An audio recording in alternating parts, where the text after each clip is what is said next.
Okay, you must just hold your mouth close to your mouth. Okay. I will give you a page number where you must read. There's a mark made with a pen on a paragraph. Make sure you start reading in that paragraph and you read until the bell rings. You must read from page 73.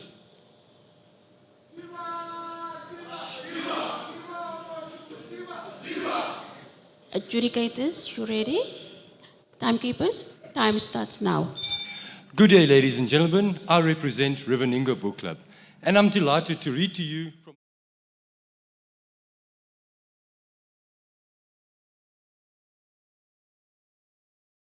from the second paragraph, and it reads as such.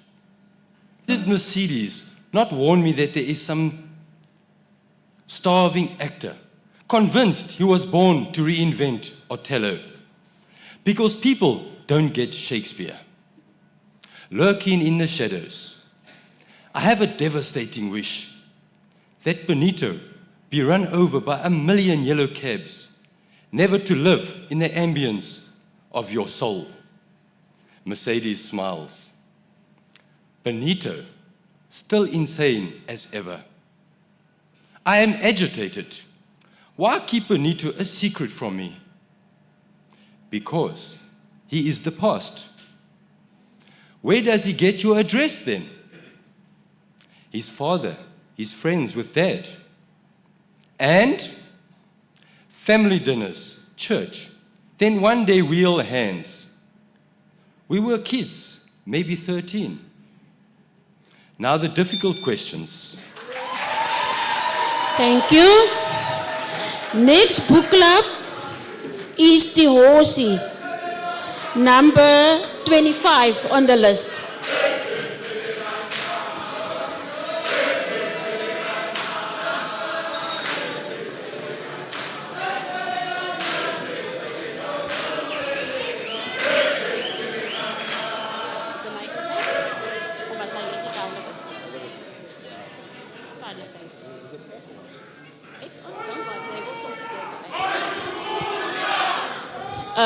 Adjudicators, you got the name?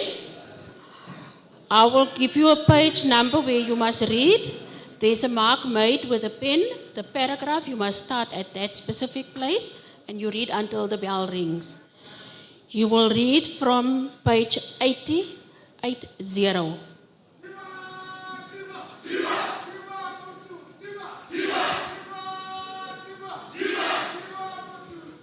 You ready? Timekeepers? Time starts now. Good day. Represent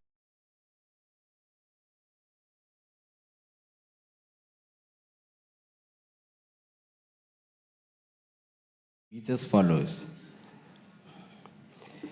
Gabriel Sanchez visits me at the Tourism Information Center, says Mercedes is feverish. We sit in silence, nodding into oblivion. He plays with his beard. I sense torrents of thoughts wrestling in his aged head, pulling his mind to multiple dead ends.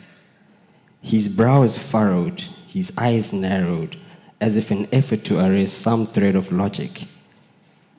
To set his spirit free, he stirs, speaks. I don't have much life left in my bones. I'm terrified. We will let each other down. How so? My daughter, how great is your commitment to her? I don't answer but smile reassuringly. My intentions, Gabriel Sanchez, are to clothe your daughter in poetry for as long as we breathe. To count and name every hair on her head. To be a master of the trumpet under her tutelage. And my love for Desiree cannot be wished away. I have to live with it. I receive your blessings knowing you know and approve of my decades-long predicament. Desiree is undeserving. I know, but I have never known greater bewilderment. Gabriel Sanchez sobs, briefly and intensely, stands up to leave. Just then, my cell phone rings. The husky voice is unmistakable. Mercedes of the maple leaf birthmark. Hi, Please bring me some oranges and some for a sore throat. Poet of mine. Oh, thank you. Next book club is Creative Minds. Adjudicators, they are not on the list.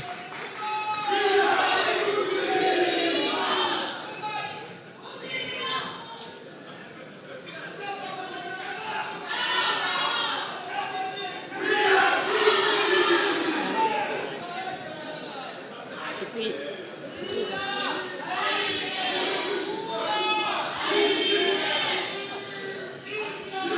I will give you a page number where you must read. There's a mark made with a pen. You must start reading in that paragraph and you read until the bell rings. You will read for us on page 84. 84. You ready? Time starts now. Greetings, ladies and gentlemen. My name is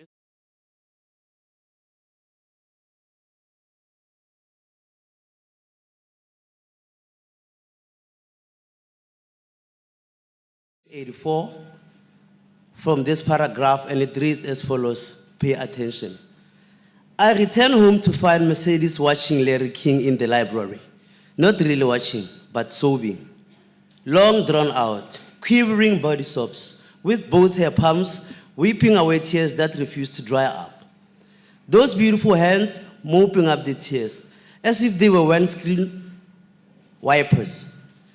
My attempts to rub her shoulders, her ached back, only intensify her weeping, which has left her perfect eyes bloodshot and swollen.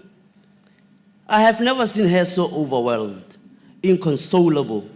She takes an eternity to calm down, to say, almost inaudibly, Dad wants us to return to Cuba.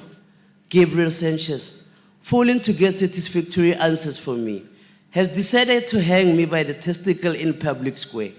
Knowing me as he does, he has dismissed me as a failure, a mildly accomplished journalist, a persistent revolutionary, a looming failure at the institution of poetry and marriage, parrot of tourism information, laundryman checking hospital sheets for stains, promising trumpeter, futile philosopher thinking in cycles about love and life without reaching any conclusive opinion. When? I asked her. In a week. But why? Dad prefers dying in Cuban soil. That has always been his covenant with the family. What is wrong with South African soil? I thought he liked it here. So did I. You could come with us to Cuba. There is a long silence, a silence of wounded thoughts. Thank you very much. Thank you. You can... The next book club is the Mighty Readers, and they are not on the list.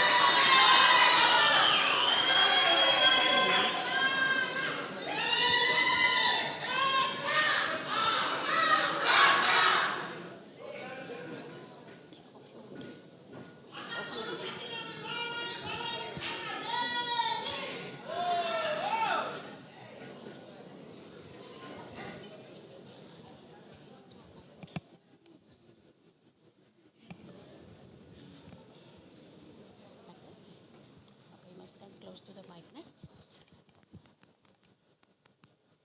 Mighty Readers. They are not on the list.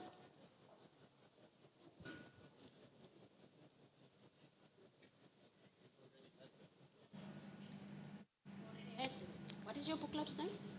What is your book club name? Mighty Readers. Mighty Readers. You already had a Mighty Readers. Mr. Mauna? We already had the Mighty Readers, and there's another one.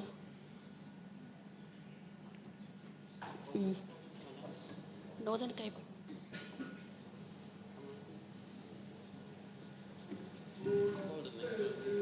Okay. We will call the Inspirational Book Club. The next one, please. Inspirational Book Club.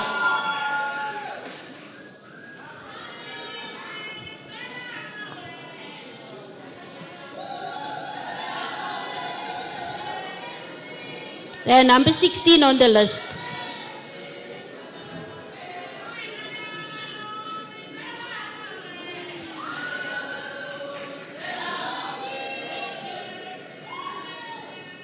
You're reading the book or the large one? The large one.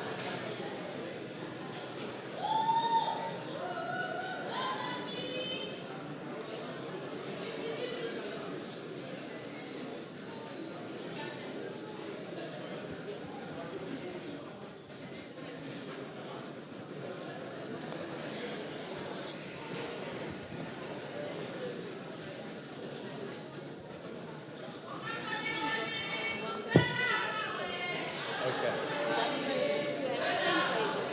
What page is that?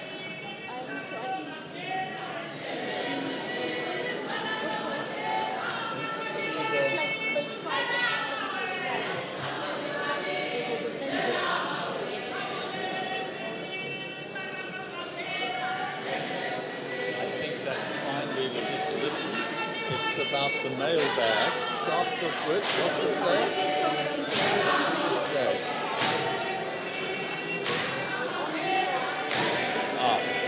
It's the beginning. It's the first chapter. Yeah, that's fine.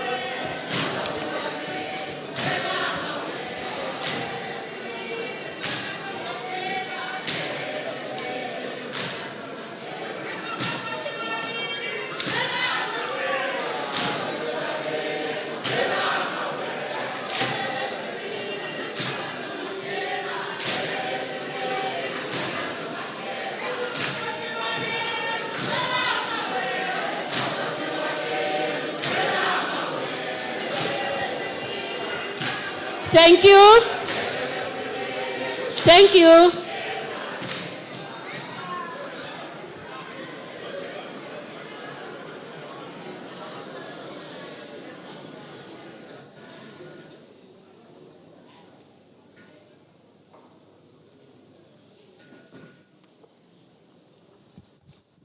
There's the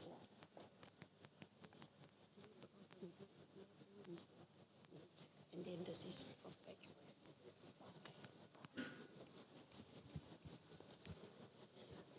Thank you. You just wait for the bell when the bell rings, ne? You start reading your paragraph and you read on until the bell ring. Okay? Just wait. Adjudicators, are you sorted? Timekeepers? Time starts now. Greetings.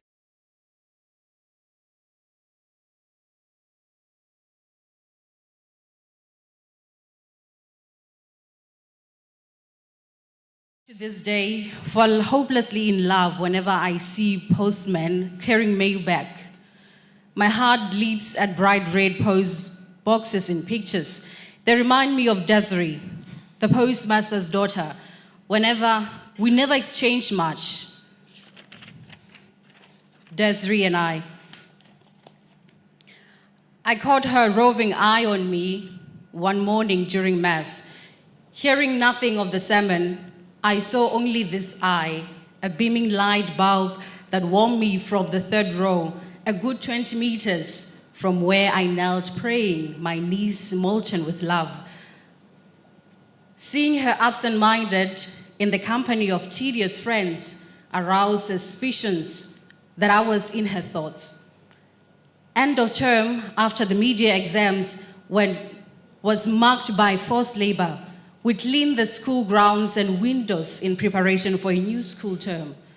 I never joined the gardening or chalkboard cleaning crews, but always chose to be on the windows cleaning teams where I could, with good perspective from standing on upside-down dustbins, admire Desiree shining classroom floors.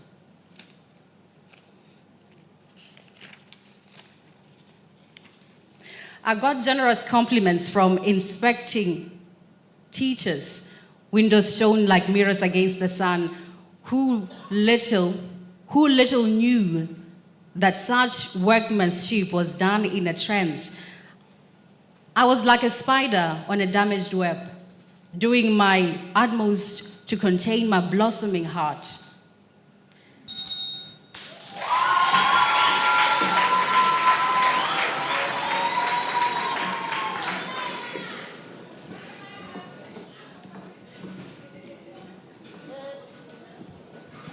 The next book club is the Intellectuals, and they are on page number 17. Intellectual, number 17 on the list.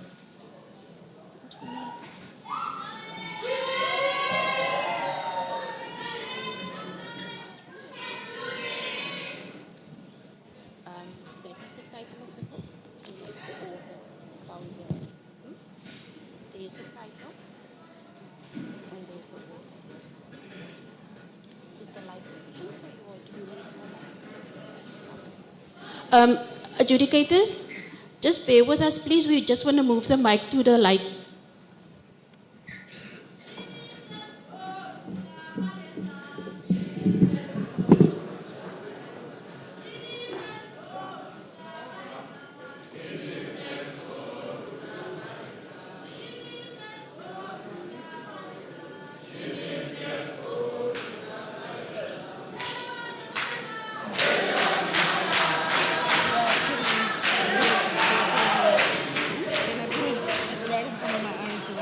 What is comfortable for you?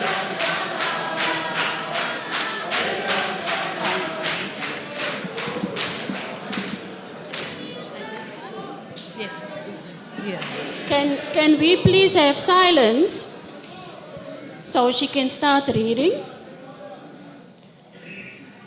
She's also reading from the page. No? Okay. Are you ready, adjudicators? Timekeepers? Time starts now. Good day, ladies and gentlemen. My name is Prosperity Mudiba from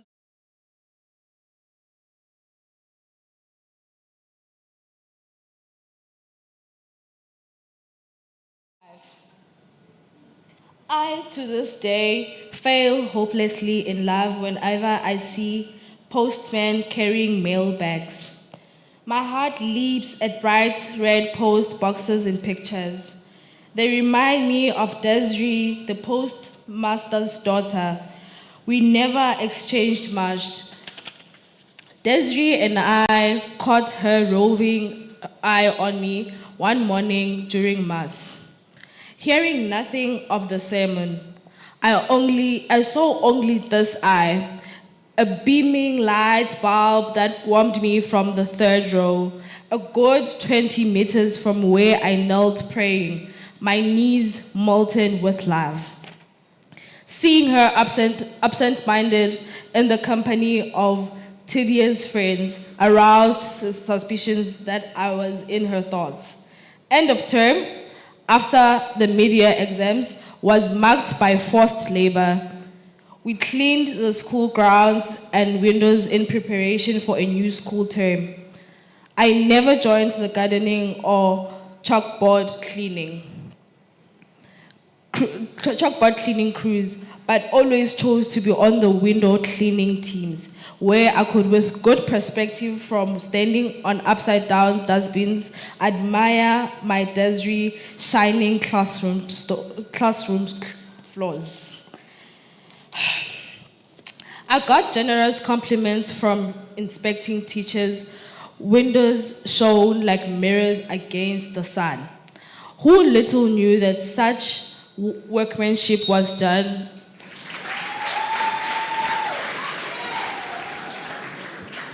Thank you.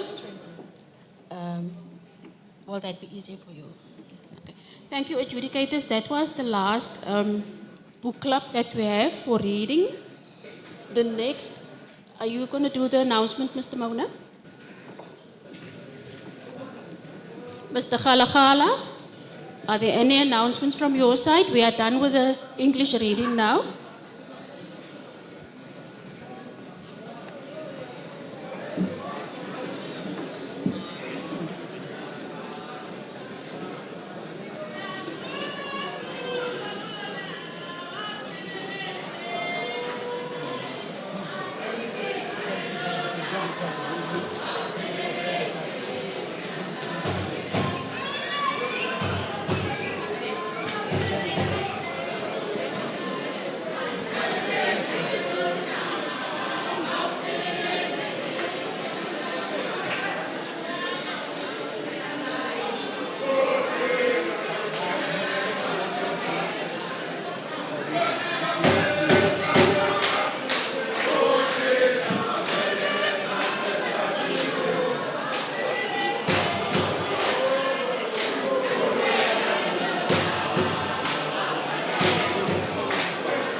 Thank you very much. Okay, Bambi.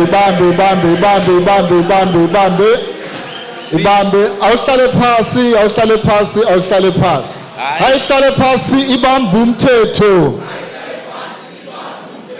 Ayihlale phansi ibambe umthetho. Sengihlezi. Sengithule. Thank you. Siyabonga.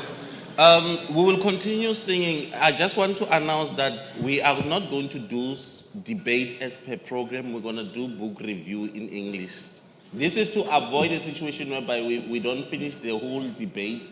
Then others go coach the others so that tomorrow we hear the same thing that was said today. So we just want to manage that part. So for that purpose, we're going to do book review. Such that if we're not done with book review, we can then further continue tomorrow without affecting the content that we'll be hearing. So what's going to happen now, we're going to ask book clubs that are participating in English book review. Book review will then move out. All book reviewers will move out. We will be arranged according to that. All right, lalela. Whoa. Yeah. Yes. We don't want all of them. We just want to say it.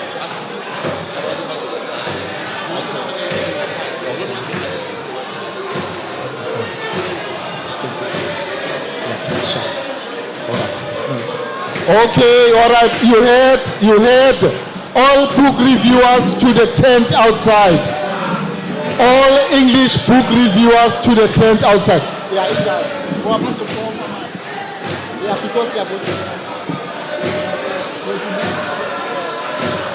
All book reviewers to the tent outside.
Thank you, thank you, thank you, thank you. Can we all be seated? Can we all be seated? No noise. No noise. Can we all be seated?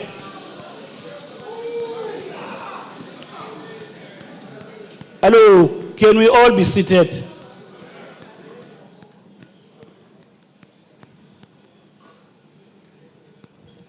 Noise iacho on that side. Officials, once again, we spoke about discipline. We spoke about discipline and the determination and the dedication. So please, no singing now, as from now on. No matter one of the participants is finished, please, no singing. We are continuing with the program now. Please assist officials. Let's continue and finish our program in a dignified way. This program is ours, it's for all of us. I don't understand all the time we are always facing on this side saying no noise, no singing. I don't think I'm going to say that again. I won't stand here and say that again. Thank you. Program Director, are you ready?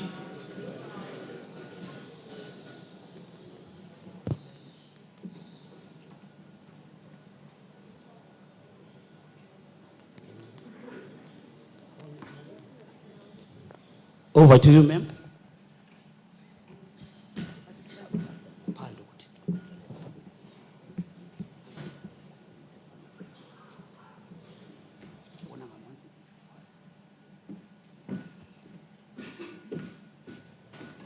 Good day to my principals, adjudicators, timekeepers, all of our adjudicators, participants. We are about to start with our second session.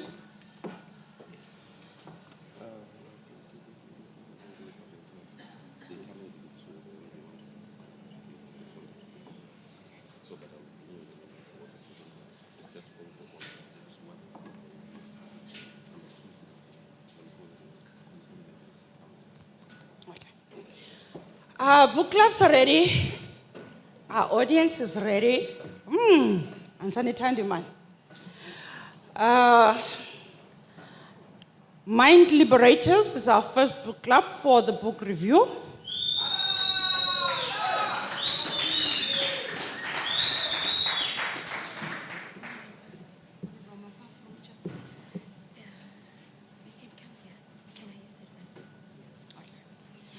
They are both going to do the review, but it's still one book club.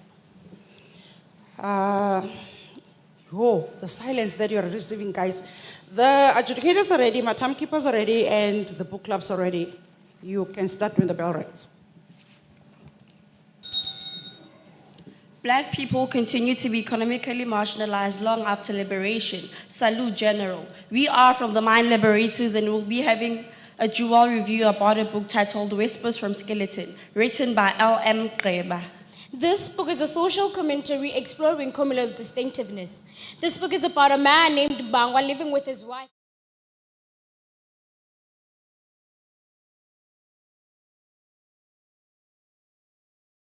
Cape Town, where he encountered Zingisile, a man generally known as General.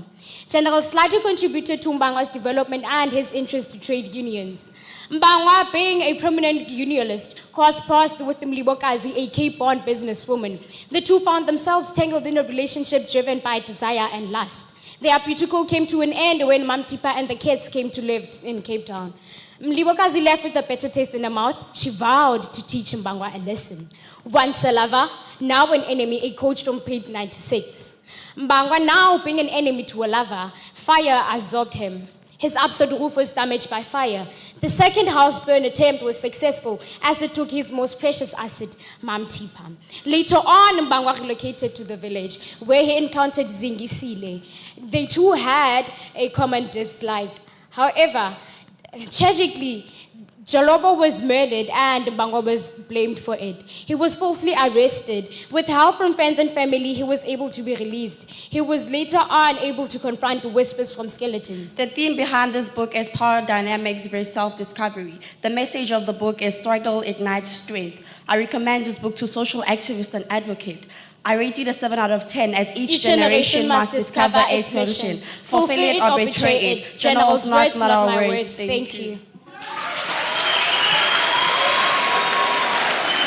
Thank you, Mind Liberators.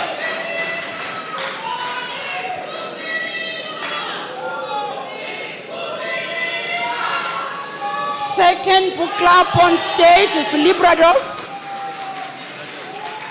The second book club is Librados. Participant is ready.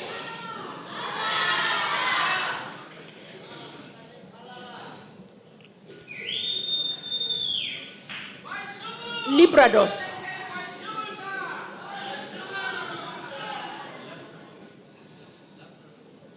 It's Libra.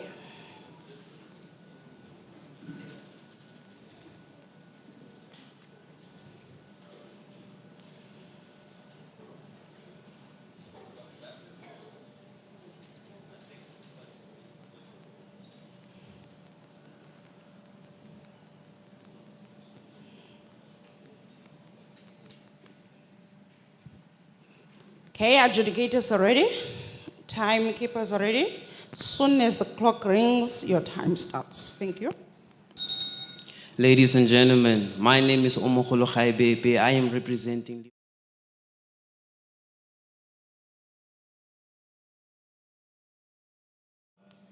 Hailing from the rural parts of the Eastern Cape in Ilongwe, Mbangwa goes on a journey to secure a better life for his family as he leaves behind his wife Mamtipa and their 2 daughters. He goes to live with his cousin Masebe in Cape Town, Ndlovini Township, where he meets a person known as the General who inspires him to become a political activist. He also found a job in the textile industry where he met Henry, who became his mentor in the trade union movement. As his political influence grew, Mbangwa had a rivalry with Sikoma, a political leader, and unknowingly also had an affair with Sikoma's ex-girlfriend, Mlibokazi, a powerful, affluent businesswoman. When his family was going to relocate and live with him in Cape Town, he had to end things with Mlibokazi, and that's where things takes a different turn. Mlibokazi sought to destroy Mbangwa. Henry also turned against him. Mlibokazi, Sikoma, and Henry plotted against Mbangwa, and that's where his house was burned down. Mamtipa died in the house, and Mbangwa was left with pain, regret, and grief. He decided to go back home and start afresh, but had yet another rivalry with the village headman Jolobe, who was later murdered, and Mbangwa was put on trial as a suspect. He was found not guilty, but he came out of trial as a different person as he had time to self-reflect.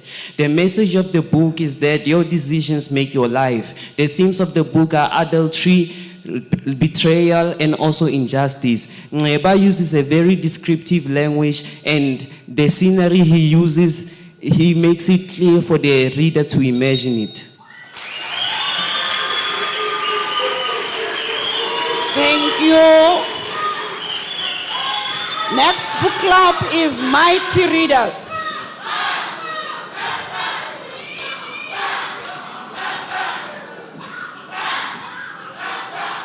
Mighty Readers, number 13 on the list.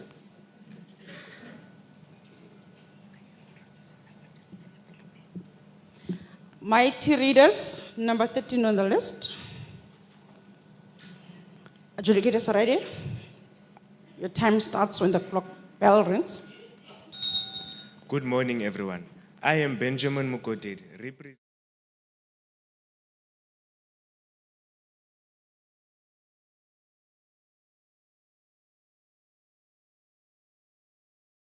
in this book are Mbangwa Mlibokazi, Sikoma, and Mbangwa's wife, Mamtipa. But the three main characters that I'll be focusing on are Mbangwa, Sikoma, and Mlibokazi, because their love triangle is what makes this book so very interesting. Mbangwa was a poor man who lived in poverty in Ilongwe village in the Eastern Cape. He soon got tired of the daily struggles that he faced, and he moved to Cape Town searching for a job. He was lucky enough to find a good job in a textile factory and soon became a trade union activist. That is where he collided with corrupt politicians such as Sikoma, and he met a rich, self-made businesswoman called Mlibokazi.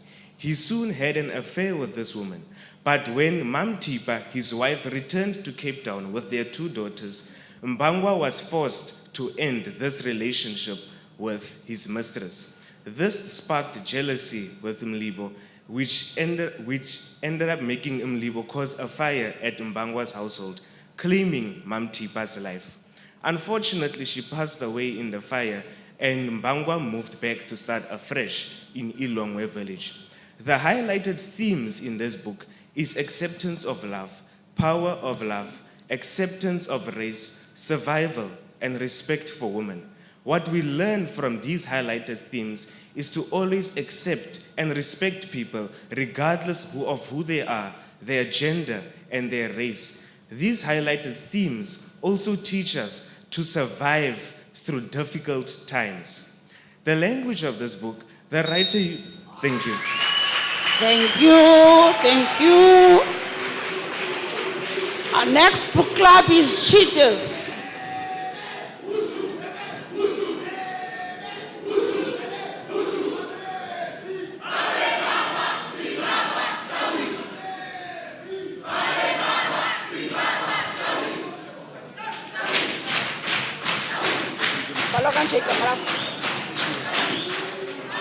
The cheaters that we have is the one which is number 39 on the list, the CHEE instead of the CHEAT. So I've got two cheaters, so this is the CHEE. Adjudicators are ready, timekeepers are ready. Your time starts when the bell rings. Language is at the core of a person's pride, their culture, and self-worth.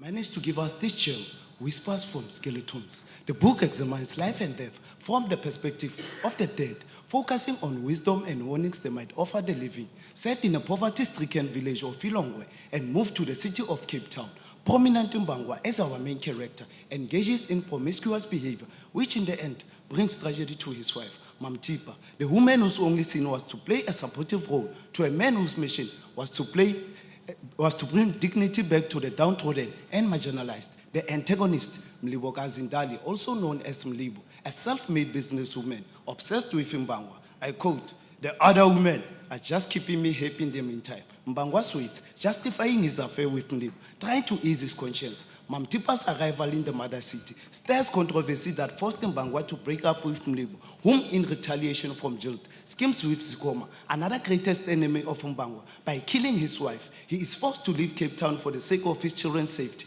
The timely examination of his soul revealed that he had changed a great deal, from humble to hardcore activist to a socialite who was developing a taste for opulence. The book addresses direct contravention of African moral code, which seems to be gradually eating away at the seams of web that carries African values. In page 37, the author used Latin. I quote, "Persona non grata," meaning unacceptable person. I applaud the author for sensitizing us with this narrative, which is very educative. Message of the book: protect and cherish everyone with your own life. They are worth it. Lesson derived. Decisions you make, direct your fate. Sipho Mbembe, Cheetahs Book Club, and I thank you. Thank you, Cheetahs.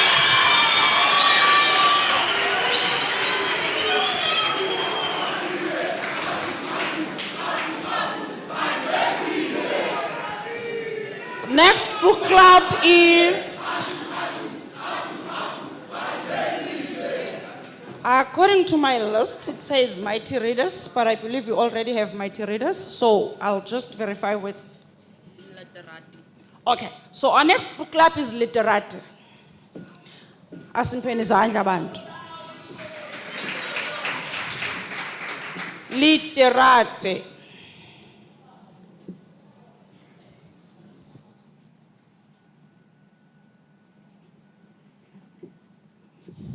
Adjudicators are still talking. So it's number 36 on the list. Number 36 on the list. Sisi, she's also coming with Mlibo Gazi. I heard that name. Adjudicators are still preparing. Yo, audience, guys, you are lovely. Adjudicators are ready. Timekeepers are ready. Your time starts when the bell rings. Greetings, Simamkele Fojana, Literati Book Club.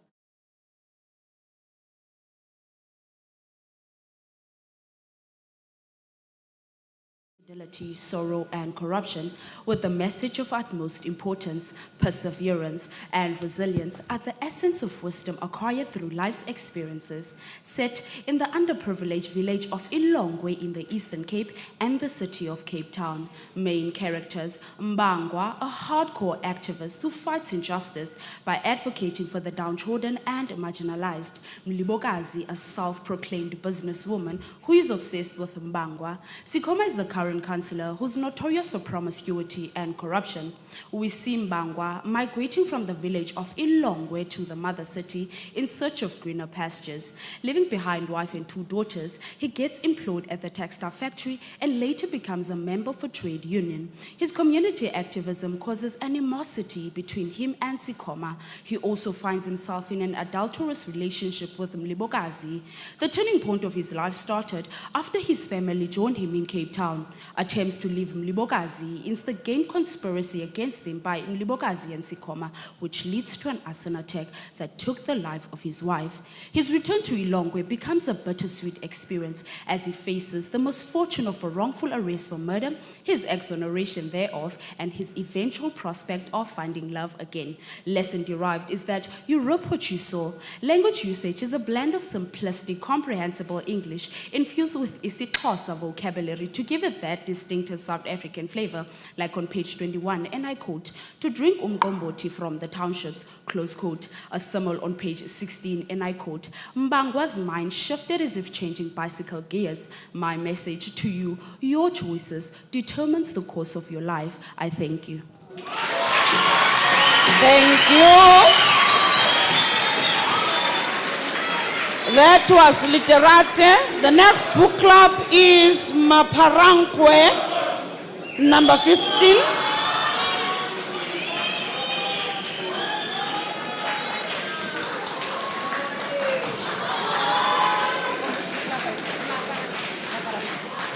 Maparankwe, number 15 on the list. Yebo 15. Thank you. Nankum libo nom libo gazi.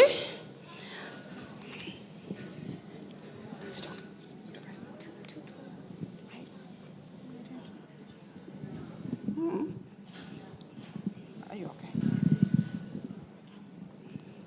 Hi guys, when we were born, there were no beans. So please bear with us. The adjudicators are ready. Timekeepers are ready. My lovely audience is ready. When the bell rings, your time starts. Thank you. Greetings to you all. My name is Busiso Nikani from Aparanko Book Club.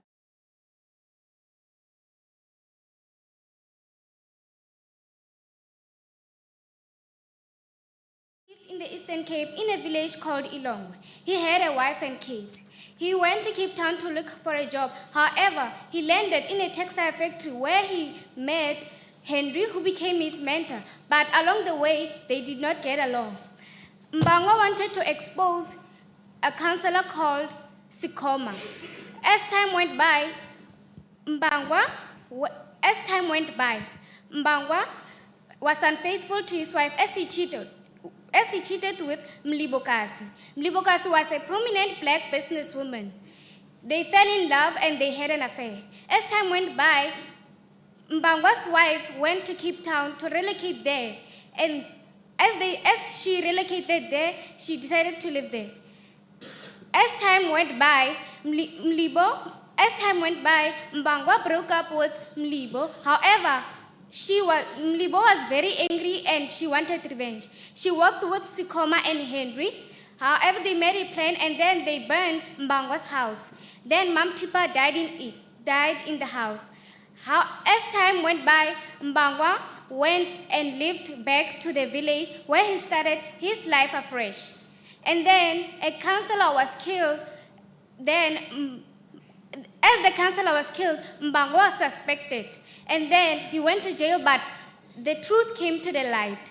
I would like to recommend this book to everyone to read it, as it teaches one honesty, love, and discipline. The writer used many different languages. However, he translated along the way to make it very convenient for everyone to read. I thank you. Thank you. Thank you. Hamsborg.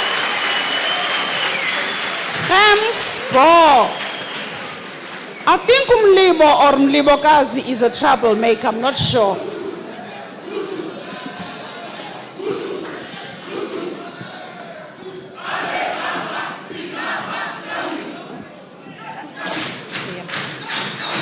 Hamsborg number 38. Hamsborg number 38.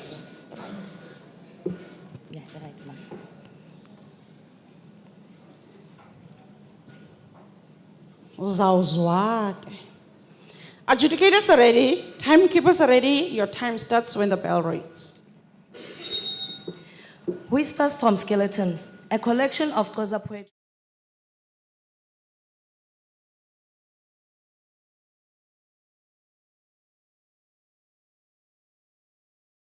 I quote, "The torpedo of cultural shock in the form of township life was about to smash his old lifestyle to smithereens," close quote. A figure of speech sensationalism in page 12, summarizing the change in our main character's life. The cover of the book goes well with the protagonist's adventures. Mbangwa, a Xhosa name meaning someone who's fought for. Our round protagonist, a social activist, a family man who finds himself breaking his marital vows and causing his family tragedy.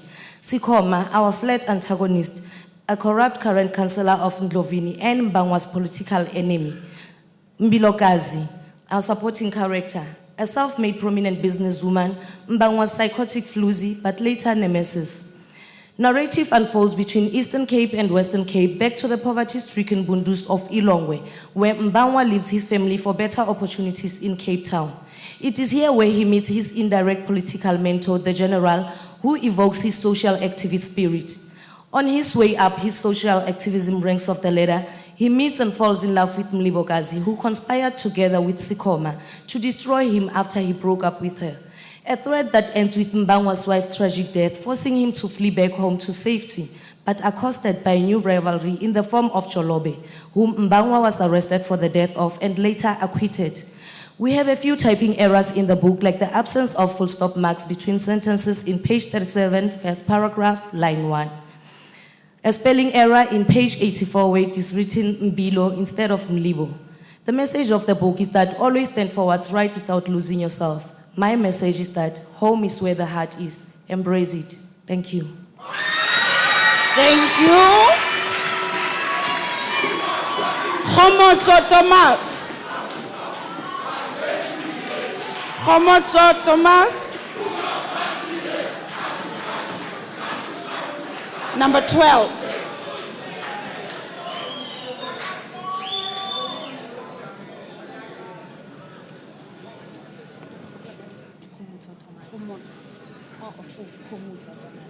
Khumutso Thomas, number 12.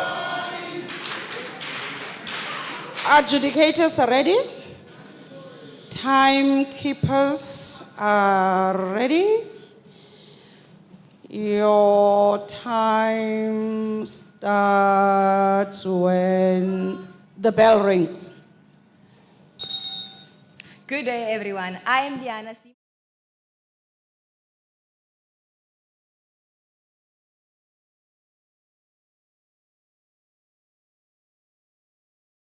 Makes choices that change his life. At first, it seems like many men we know trying to make ends meet, leaving his wife, Mamtipa, and 2 daughters behind in the Eastern Cape to find a job in the Western Cape, Cape Town. In Cape Town, he lived with his cousin, Masebe. Mbangwa then finds a job in the textile industry and becomes part of a trade union movement. But while trying to build a better future, he makes a choice that follows him forever. He fell in love with Mlibokazi, a businesswoman. The affair started off passionate, but when Mbangwa tried to walk away, things spiraled out of control, and he was wrongfully accused for murdering Choloma, the headman of the village he was born in, and he was sent to prison. His wife and 2 daughters abandoned him after finding out about his affair with Mlibokazi, and he was sent to jail. In jail, when he came out of jail, he was a changed man. And just when it seems like all is lost, he meets another woman in his village, Nolohiso, and opens his heart again. Mbangwa's journey was cautious, shaped by everything he's gone through. The author includes rich South African languages such as isiXhosa, Afrikaans, and English that shows that this is a South African book, whether it's about mistakes, family, or survival. The theme of this book is love, betrayal, consequences of our mistakes, reinvention, and survival. The message is that everyone has skeletons, secrets of our past, but we should not let our past define our future. Thank you. Thank you. Next book club in Kwenkwezi, number 37. In Kwenkwezi, number 37 on the list.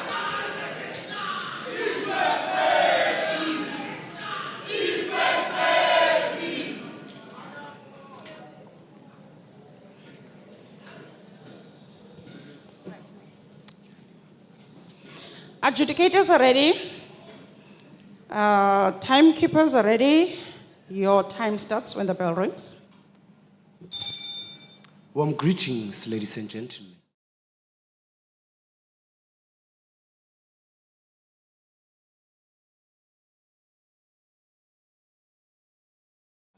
Greed and deceit set in Ilongwe in the Eastern Cape to Cape Town in the Western Cape. Back to Ilongwe, a new era has dawned.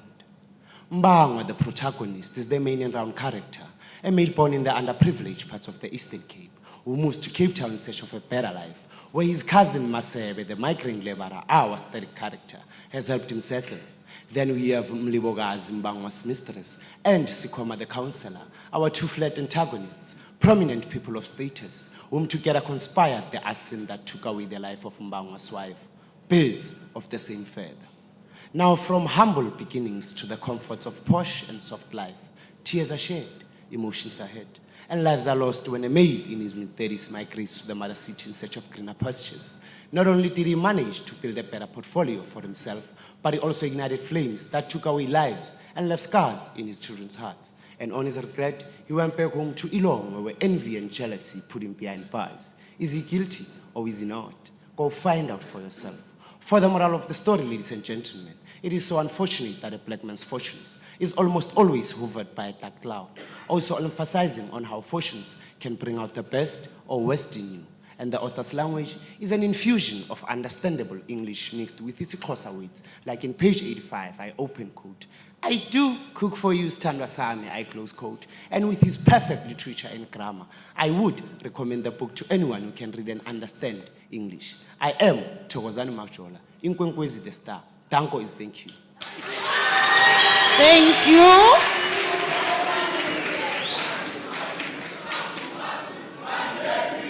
Creative minds, they are not on the list. Creative minds, Haibo, umona guys. E-hands, Zaya, Pinakanan. Jealousy, jealousy, jealousy.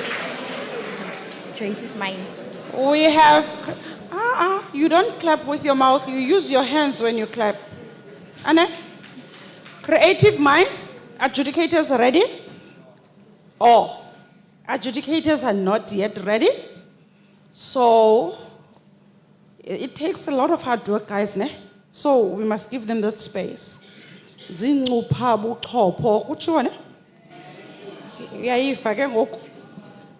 So, we are still waiting for our adjudicators. And I have to say that our audience is lovely. The best audience ever. Nanko umlibo nomlibokazi. Sizawuva ithini into.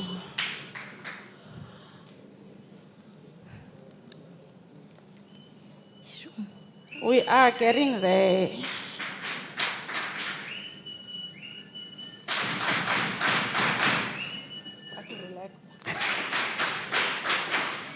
Thank you very much. Our adjudicators are ready. Our timekeepers are ready. Your time starts when the bell rings. Greetings to you all. My name is Homsram Prudence Mtumbeni from the Creative Booth.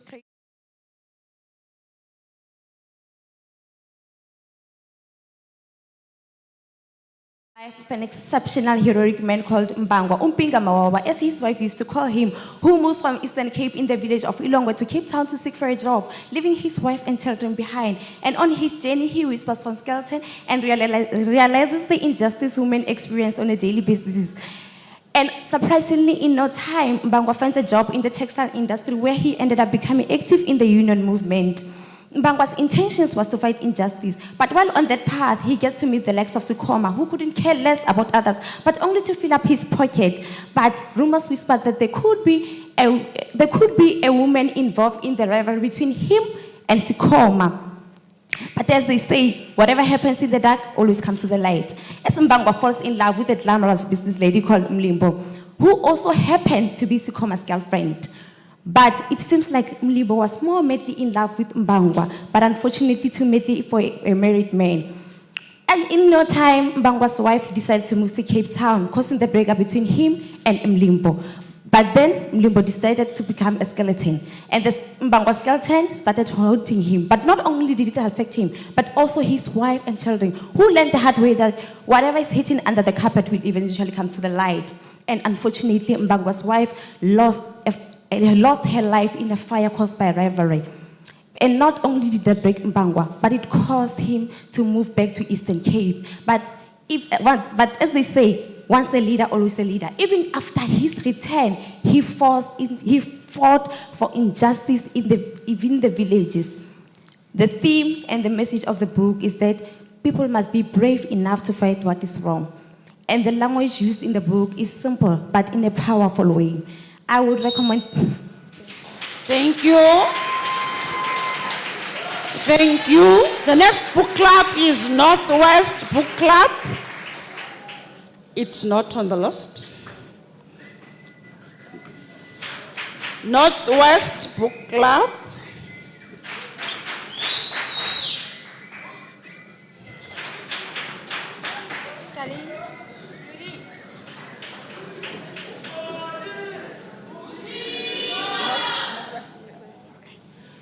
Northwest Book Club.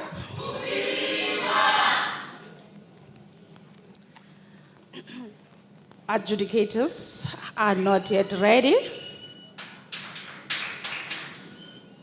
They say relax. That whistle says relax.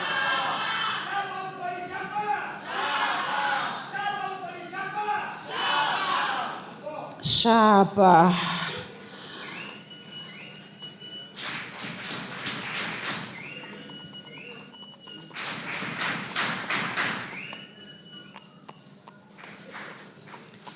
Danko, but our adjudicators are not yet ready. They are ready. They are ready now. Okay, let me give you this little advice. When I say thank you and you continue, I'll continue talk. The adjudicators won't hear and you'll be disadvantaging your participant, okay? Thank you very much. Adjudicators, their motivations unclear. When revelations arrive, they hardly hit, partly because we are missing the glue that holds it all together. Ambiguity can be powerful, but here it leans towards loose ends. And while the prose is often poetic and beautiful, it can also be dense, the haunting silence tipping into tedium. I would recommend this book a 2.5 out of 5 stars for mood and pacing that falters.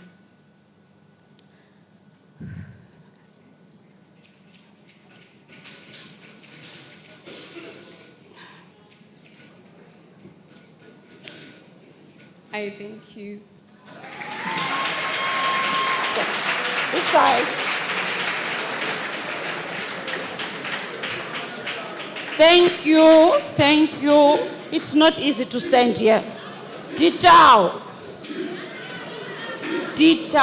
number 35.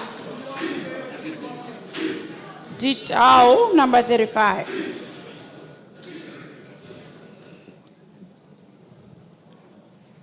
Our participant is ready. Our adjudicators are almost there. Our timekeepers are ready. Remember? No singing? Thank you very much. Okay, the adjudicators are ready, timekeepers are ready, participant is ready, the audience is ready. Your time starts when the bell rings. Thank you. From Ilongwe village in the Eastern Cape,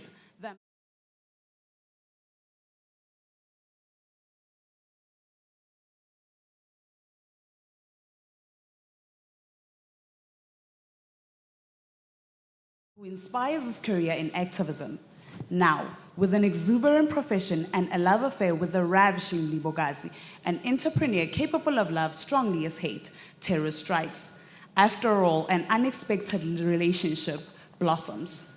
One man, 3 different women, encounters that will make your stomach turn through the pages of Whispers from Skeletons, authored by L.M. Greba. Welcome. My name is Bonolo Lekalakala, representing the Ditau Book Club. I recommend this novel to meditators as the writer dashes a stream of consciousness by jumping between Mbangwa's child-adulthood memories and sensory perceptions without a clear logical progression. There is paucity regarding dialogue, even though it is evident between the prosecutor and Njinga. Greba inspires a translated vocabulary of the isiXhosa tradition that inspires one's mind. Greba also moves concisely. He moves straight to the point. He tackles socio-economic issues, conspicuously portraying the ordinary livelihoods of South Africans, tackling politics, the pulchritude of rural versus urban, and influence, focusing on the infidelity that focuses on a reflective moment of a person.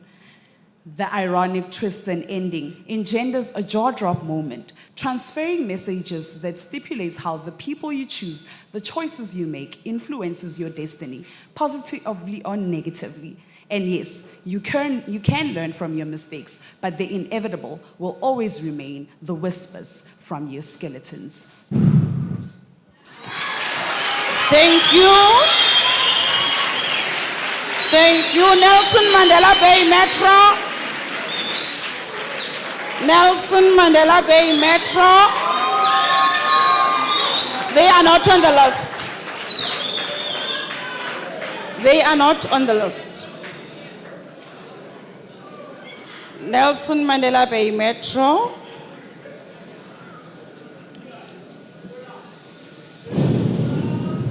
That's what I heard. I don't know what you heard, but I've got that. I've got Mlibokazi and Siyahamba nalamayeza. Adjudicators are not yet ready. Our timekeepers are ready. The participant is ready and lovely. All right, my adjudicators are ready, timekeepers are ready. Your time starts when the bell rings. Greetings to you all. My name is Nompumelelo.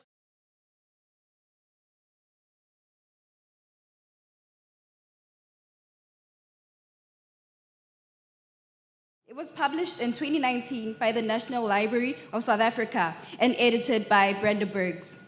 The cover page has a picture of a railway, which gives us a clue about what the book entails. The railway symbolizes journey, movement, and transition, both physical and emotional. The author also uses the shades of gray and white, symbolizing a calm yet serious tone. It is set in South Africa, mainly between the parts of the Eastern Cape and Cape Town. The title of the book itself is metaphorical, emphasizing hidden voices, secrets, or memories from the past that are quietly trying to be heard. This gives us a glimpse of what the book is about. The novel's themes reflect the realities of modern South African life, hardships, love, social struggles, and the human cost of chasing dreams. The tone throughout the book is very reflective of the past, so the author seeks both emotional release and understanding. Whispers from Skeletons is a socially grounded South African novel that tells the story of Mbangwa, an ordinary man from the rural parts of the Eastern Cape in a village called Ilongwe, who leaves his wife and daughters to go seek work in Cape Town, where his cousin Masebe resides.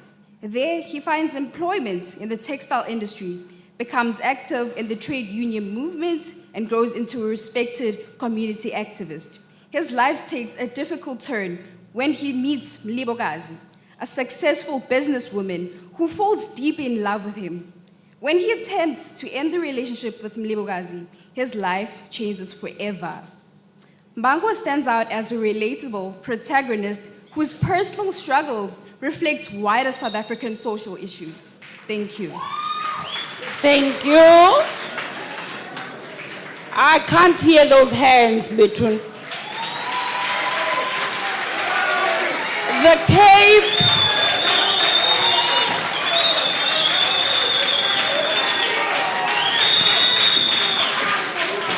I now need to confirm something. I've got the Cape Minstrels and the Cape Minerals. Cape Minstrels. Okay, so it's 43, but it's not Minerals, it's Cape Minstrels. 16. It's number 43 on the list. But they say 16 pakati. Okay, sorry. It's number 43 on the list. The Cape Minstrels. Thank you. Adjudicators are ready. Timekeepers are ready. Your time starts when the bell rings. Thank you. Good afternoon, ladies and gentlemen. I'm going to review.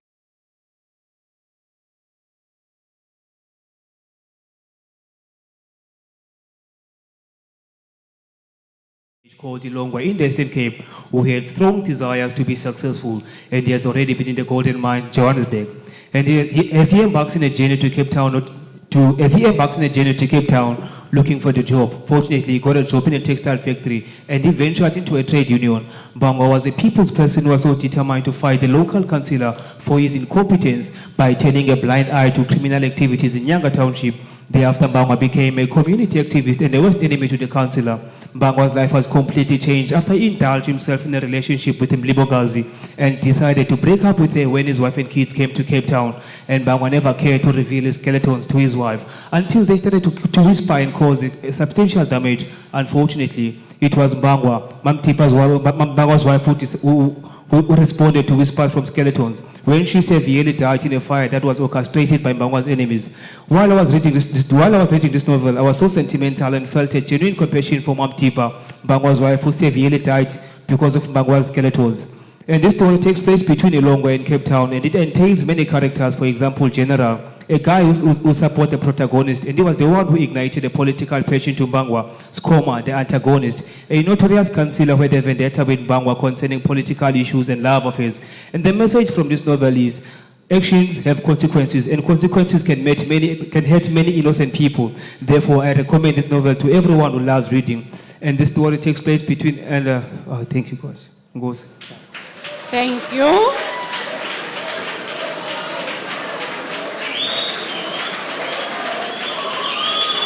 Madibas Book Club. They are not on the list. Madibas Book Club, they are not on the list. All right. Adjudicators. All right, they haven't signed yet. Is ready. All timekeepers are ready. Our lovely audience is ready. Adjudicators are ready. Timekeepers are ready. Audience is ready. Your time starts when the bell rings. Good day, everyone. I am Tobile Mtambo, proudly representing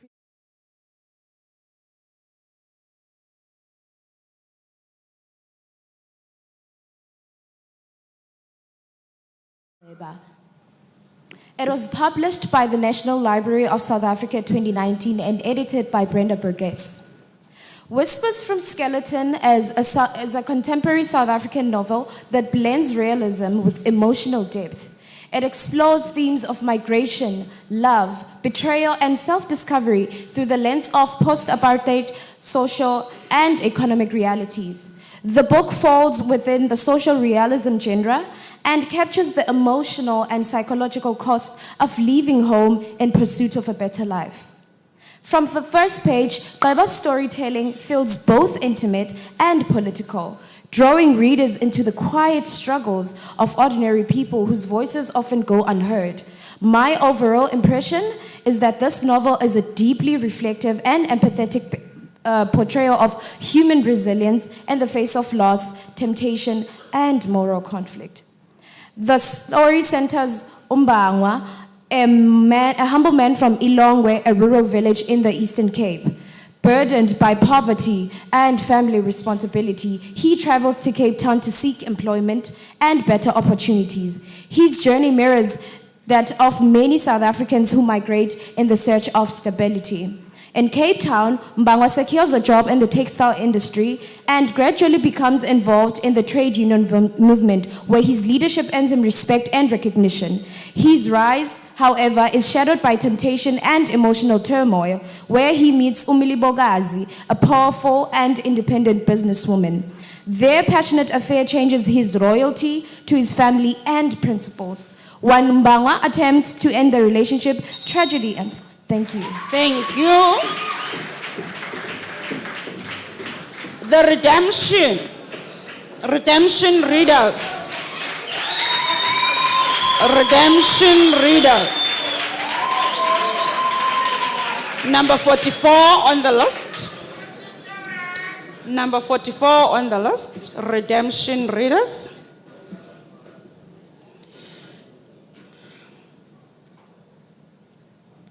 Adjudicators are getting ready.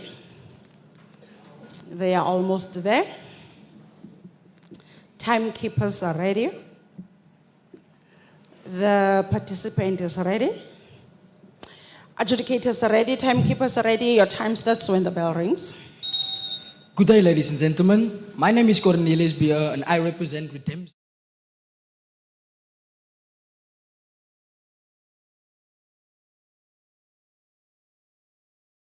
Cape, living with his family, is faced with poverty. Not being able to provide for his wife and 2 daughters forced him to leave his family and go seek work in Cape Town. He finds a job in the textile industry and later on becomes active in the trade union movement. Mbangwa develops into an effective community activist and fought against corrupt politicians. He met a businesswoman Mlibokazi known as Mlibo, whom fell head over heels in love with him, knowing that he was married with Mamtipa. A few months later, Mamtipa arrived in the Nyanga township to live with her husband. Unfortunately, his life took a twist for worse when he decided to end his relationship with Mlibo. Mbangwa's wife died in their house by an arson attack as part of Mlibo's revenge. He went back to his village Ilongwe to bury her and decided to stay, but started off with the wrong foot with Zalobe, the headman of the village. This event takes place in Cape Town, Nyanga Township, and moves back to the Eastern Cape. Mbangwa, protagonist, hard worker, traditional dancer, and a smooth talker. Mamtipa, a gifted traditional singer. Mlibokazi, a perpetrator, entrepreneur, and aggressive. Zalobe, a village leader and a jealous man. In this novel, the narrator makes use of Xhosa words, and I quote, "Kodwa lihle ilizwe lethu," close quotation. The narrator also uses figures of speech, and I quote, "Entering the station is like entering another world," close quotation. The theme is the hidden secrets, but the message is what you sow, you shall reap. Thank you. Thank you. Nice now, all stars.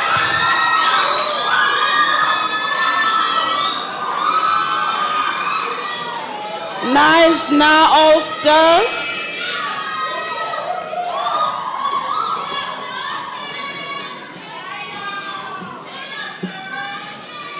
Number 5 on the list. Nice now, all stars. Number 5 on the list.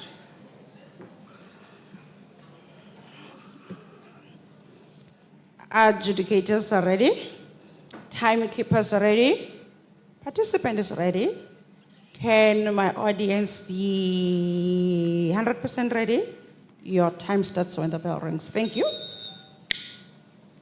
Hello, ladies and gentlemen. I am Nkosi Namsorana, and I am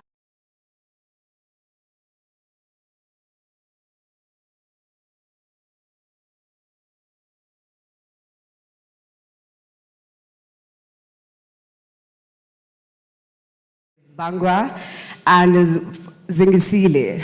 The book follows a man by the name Bangwa, who went to work who was a mine worker. Okay. The book follows a man by Bangwa who went to work in Johannesburg as a mine worker, but then he went back to try to change his living standard. And the theme of the book is trauma and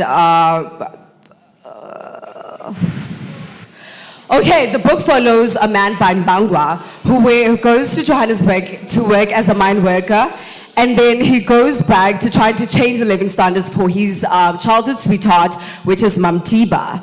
Bangwa goes also, after that, he goes to Cape Town to where he lives with his cousin, who is Masebe, and he meets a man by Zingisile Nochokolo. I would personally say that Zingisile Nochokolo is the protagonist as he changes the way Mbanga sees.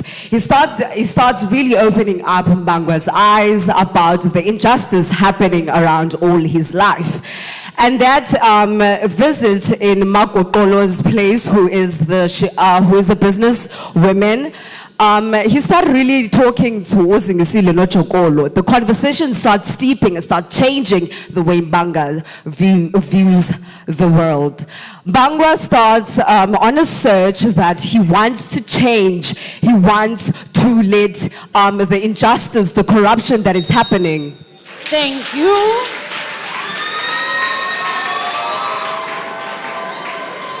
Our next book club is Reading God's Peace.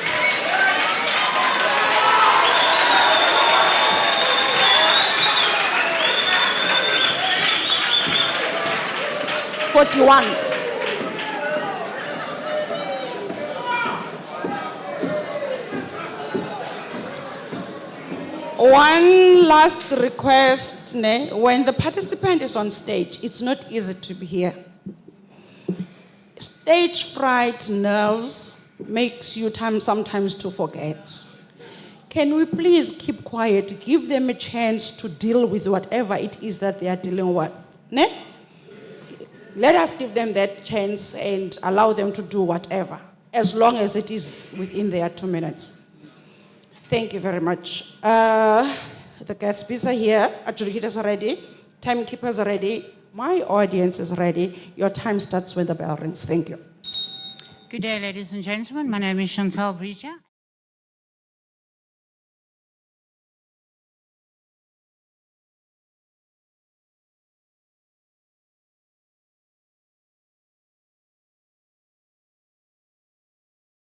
Spark of color to the landscape. It was breathtaking. There were voices whispering from the valley. Was it voices from the graves or was it whispers from skeletons? This story takes you to corruption, murder, a love triangle, gangsterism, and then to a broken heart. Will it ever heal? The protagonist Mbangwa arrives in Cape Town in anticipation of a prosperous future, but the ancestors' voices were not to be ignored. That is when his dreams were smashed to smithereens. Lebukazi, born and bred in Cape Town, Guguletu, her affluence intimidated men. She was a jealous, manipulating lover. Mamtipa, the rural wife, whose only sin was to play a supportive role to her husband to bring back dignity to the downtrodden. Jalobe, the chairman and unpopular councillor who justified his wicked deeds with the Bible. Mbangwa's affair was doomed when he said, let's just kiss and say goodbye. Hell holds no fury like a woman's scorn. It was his relationship, it was his adulterous relationship and his whistleblowing within the union that all led to his wife's death. But still, the community welcomed him back with opening arms, reminding him that loyalty is unconditional. Alan Gweba tells the story with power and passion. I recommend it to children of the age 16 years and older, especially those that have an interest in politics. The message I got, regret is a good thing, but the bad thing is it comes too late. Live for today, because tomorrow is promised to no one. I think the name Whispers from Skeletons was spot on, and I rate this novel 9 out of 10. Thank you. Thank you. Your paper, Gatsby. Nice now.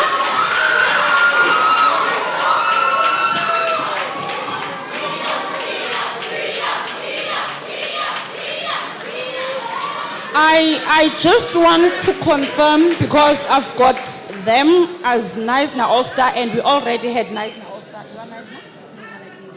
Nice Na? Lightning. Not the Fly Eagle. The Fly Eagle is the different one. Library. It's actually lightning, not library. Lightning. Okay. She says they are Nice Na Lightning and they are number 9 on the list. So we are in danger of lightning. Yes, she said it's supposed to be Nice Na Lightning and not library. Do we have a Nice Na library too? No, we don't. Do we? We do. Mr. Mona, can you please sort this out for us? We do. I don't know, guys. I don't know. Is that this?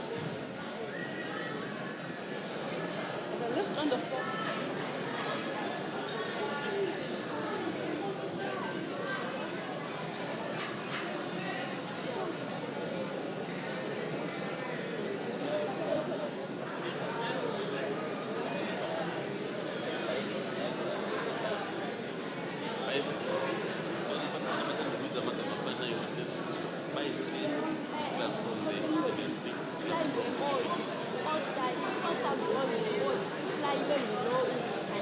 Okay.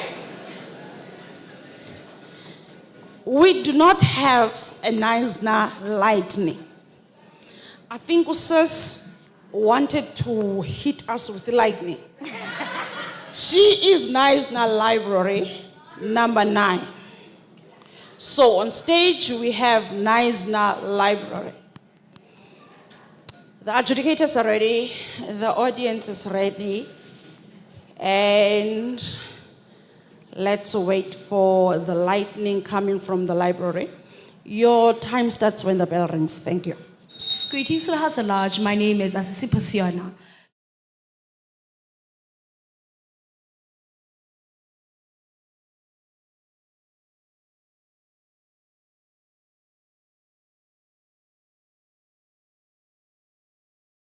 His wife.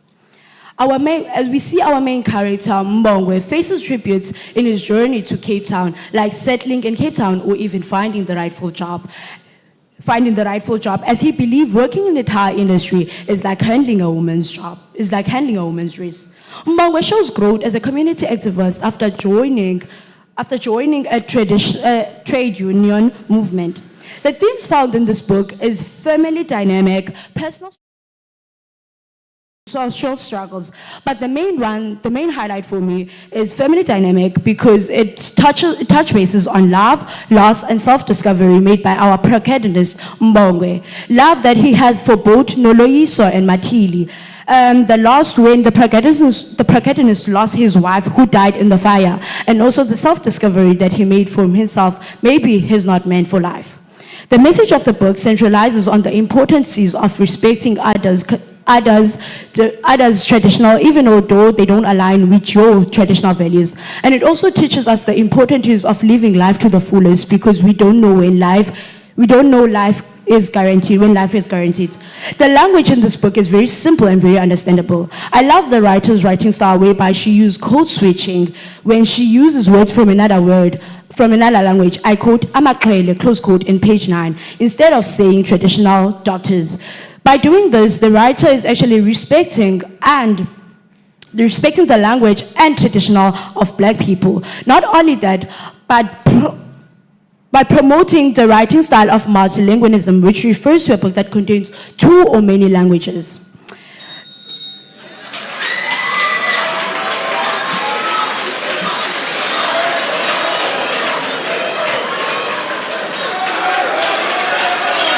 Page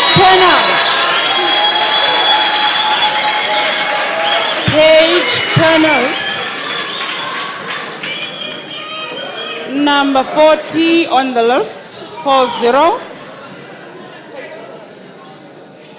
Page turners. Number 40 on the list. The adjudicators.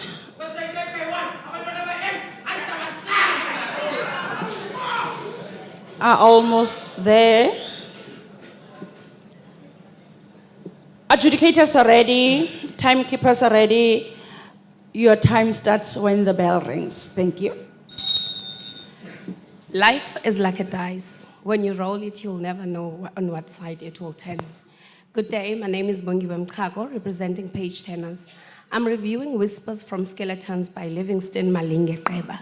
Now, let's take a journey from Eastern Cape, a village called Ilongwe, to a township called Nyanga to the Western Cape, to meet Mbangwa, the protagonist character, Masebe, the supporting character, and Sikoma, the antagonist character. Mbangwa, a young man leaving behind good and bad memories in search of a brighter future. A journey he would cancel in a blink of an eye. In Cape Town, Mbangwa was welcomed by his cousin Masebe, whom he had grown up with, and has been very supportive to him. Through him, he met people like Zingisile, the general, whose history has intrigued and led to Mbangwa's interest and introduction to politics. Mbangwa knew how fortunate he was being employed in a bigger city, but also realized that racism, drug abuse, and gang violence took place, and he wanted change. Mbangwa became a political and community activist to make the change possible, but Sikoma, the councillor, was unscrupulous. On page 39, I quote, "When we used our right to vote, we did so expecting change for the better in our situation," close quote. A clandestine relationship turned into a nightmare when Mbangwa wanted to end the relationship, and Mlibokazi, the jilted lover, turned to plot with the enemies, and sadly, Mbangwa's wife died in a planned arson. Back at home, another rivalry started. Mbangwa became a became a prime suspect on Jolobe's murder, and the whispers from Skeleton never silence. L.M. Gqeba uses pure English and isiXhosa on page 79, I quote, "Kodwa, lihle ilizwe lethu," close quote, meaning our country is beautiful, emphasizing the beauty of South Africa. I've learned that rural life is different to urban life and how greed and power can consume us. Personally, I did not enjoy the book because I'm not into politics.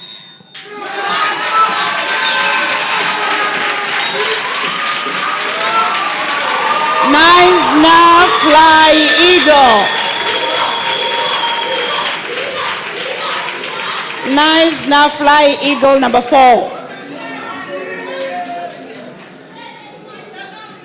Nice now, fly eagle number 4. Hi, Sizalbab. The participant is ready, relaxed, and confident. The adjudicators are ready. Timekeepers are ready. Just checking my audience. My audience is ready. Your time starts when the bell rings. Good day, everybody. I am Jade Honey, representing Naisna Fly Eagles Book Club. The book I will be reviewing today is called Whispers from Skeletons by L.M. Gqeba. The book is about a man named Mbawa who embarks on a journey to Cape Town to find a better source of income, leaving his wife and his 2 children alone in the Eastern Cape. He travels to Cape Town, where he faces the harsh realities that awaits him. He meets people and gets inspired to change the lives of his suffering people. He meets a woman later on who falls in love with him, but at the end, she changes his whole life. At the end, Mbawa becomes the very person that he was fighting against at the beginning. The use of literary devices in this book, such as the imagery as well as the creative writing, helps the viewer form visuals while reading the book.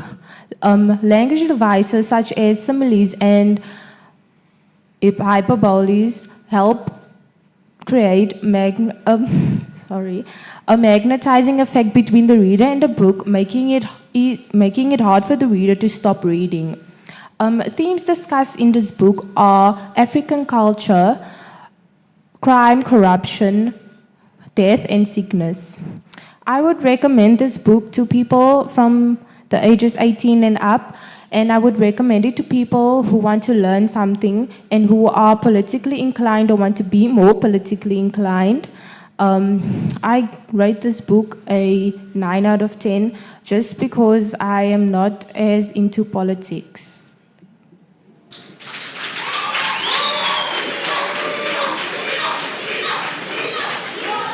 Honeybee. Honeybee.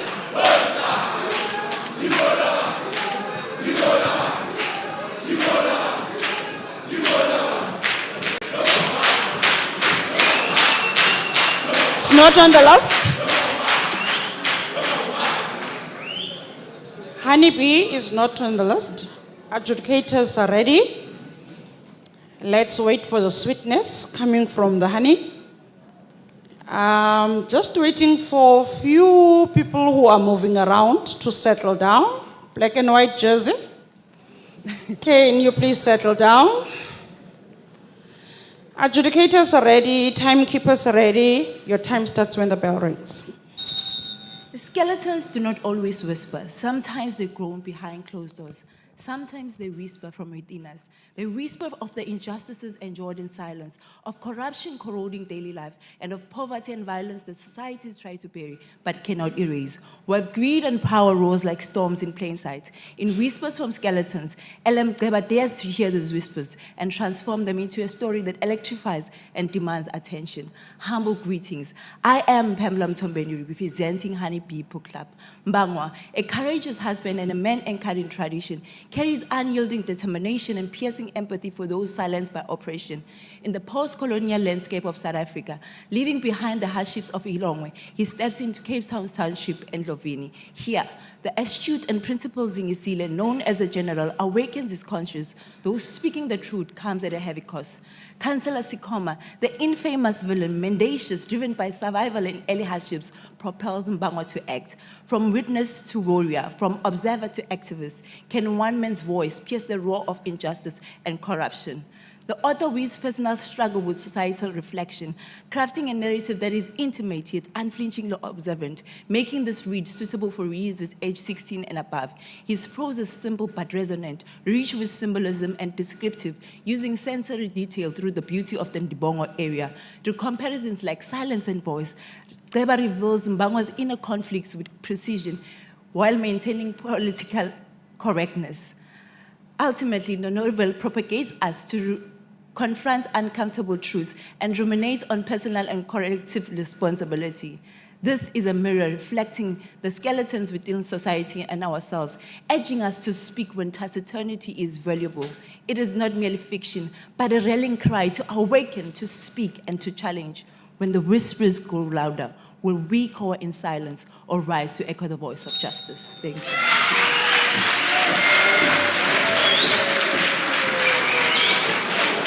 Bukamuso, number 3. Honeybee, now it's, is that right? Bukamuso, all right. Bukamuso, number 3 on the list.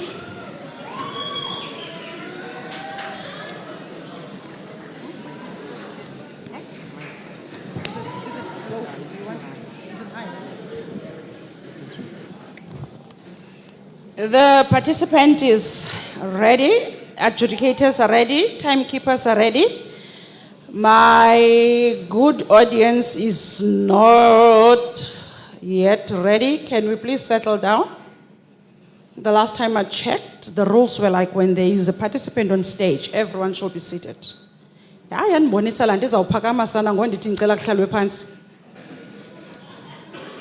Adjudicators are ready, timekeepers are ready, your time starts when the bell rings. Thank you. Greetings and salutations to you all. I am Bidumelo Makume from Bokamoso Boot Club, and I will be reviewing Whispers from Skeletons by L.M. Geba, a compelling fictional book that provides a stark, uncompromising look at the meeting point of contemporary moral decay and cultural tradition. It is not just a fiction. The Eastern Cape of South Africa, where the Xhosa people's spiritual and cultural heritage is still very much alive, serves as the backdrop of this 2019 book. The emotional center of this work is of the narrative of Mbangwa, a trade union member and activist, whose experiences influence the book's overall tone. His journey is unique. It is unique because it is a tapestry made from the lives of people around him, each of whom represent a distinct aspect of the struggle of society. Mbangwa's fight for change is sparked by the dynamic Zingisile, a voice of political consciousness. He not only introduces Mbangwa to the systematic corruption, but also shares an uncompromising revolutionary spirit with him. The true strength of this work is through its subtle but profound exploration of complex themes revealed through the lives of its characters. Firstly is the villainous Sikoma, a notorious and corrupt councillor. He represents corruption and influence of power. His shocking act of having Mbangwa's house set ablaze and in the process claiming Mam Tipa's life, Mbangwa's wife and childhood sweetheart, as a way to send a message, shows the manifestation of institutional evil.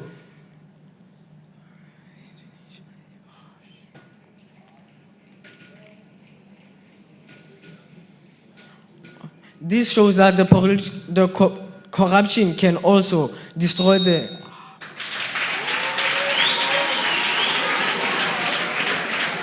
Gold bar. Gold bar. It's not on the list. Gold bar is not on the list.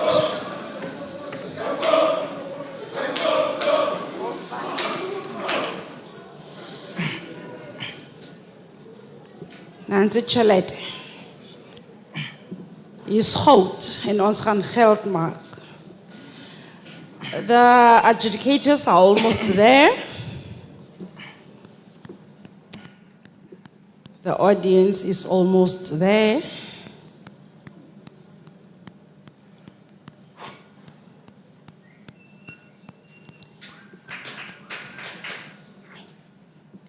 The adjudicators are ready, timekeepers are ready, your time starts when the bell rings. Thank you. Greetings. I'm Bongani Mkwena from Gold Bar. Today I'll review Whispers from Skeletons by L.M. Qeba, a thought-provoking African literature that explores themes of adultery and corrupt leaders who benefit from the underprivileged. Set against the backdrop of Ilongwe, Eastern Cape to Ndlovini, Cape Town during democracy. The protagonist is Mbangwa, a husband with a deeper affection for women and activism, fighting against the corruption and injustices for the poor. Sikoma, the antagonist, is a promiscuous counselor who bans his enemies. He uses his position for himself and his business cronies. Mbangwa, fueled by poverty and human suffering in his village, he embarks on a quest for greener pastures in Cape Town. Salute to the general. Through his liberation stories, he unleashes the giant in Mbangwa and launches his political career. There he develops into community activist and faces Sikoma head-on, navigating the harsh conditions of social disorder at Ndlovini.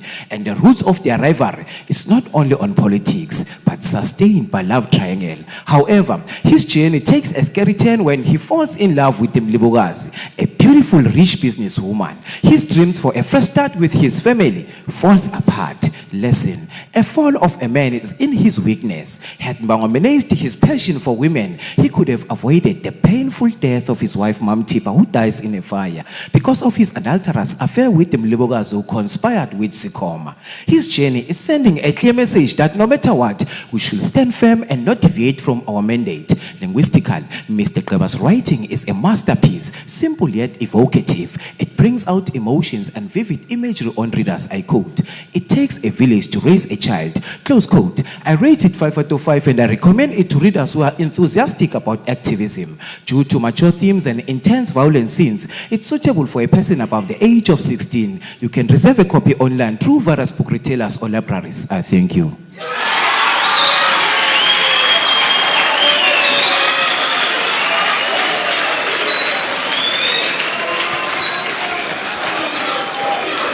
Stars, number 6 on the list.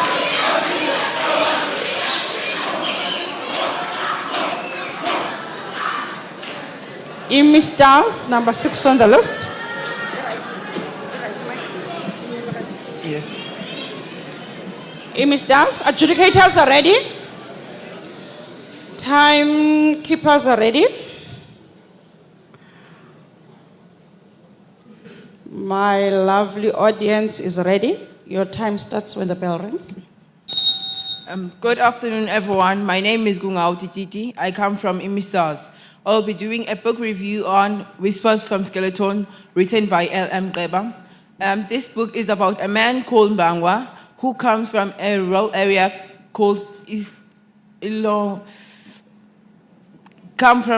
Cape, and also moved to Cape Town to found a job, and he leaves his wife and his 2 daughters in the Eastern Cape.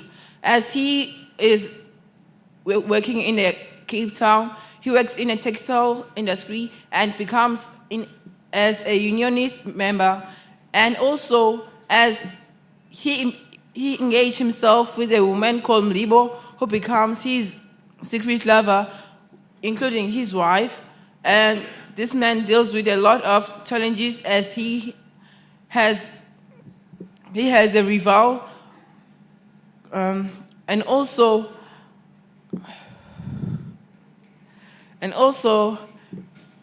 this man was also, his wife was killed in a house band by his secret lover, which was Mlibo. And he had to return back to the home, to back home, where he started his own store. He worked as a storekeeper, and also the book explores themes such as corruption, and also it's a descriptive book as it describes the setting of the book both in Eastern Cape and also Cape Town. I can say it is suitable for people who are interested in law and also politics, as it involves more in politics.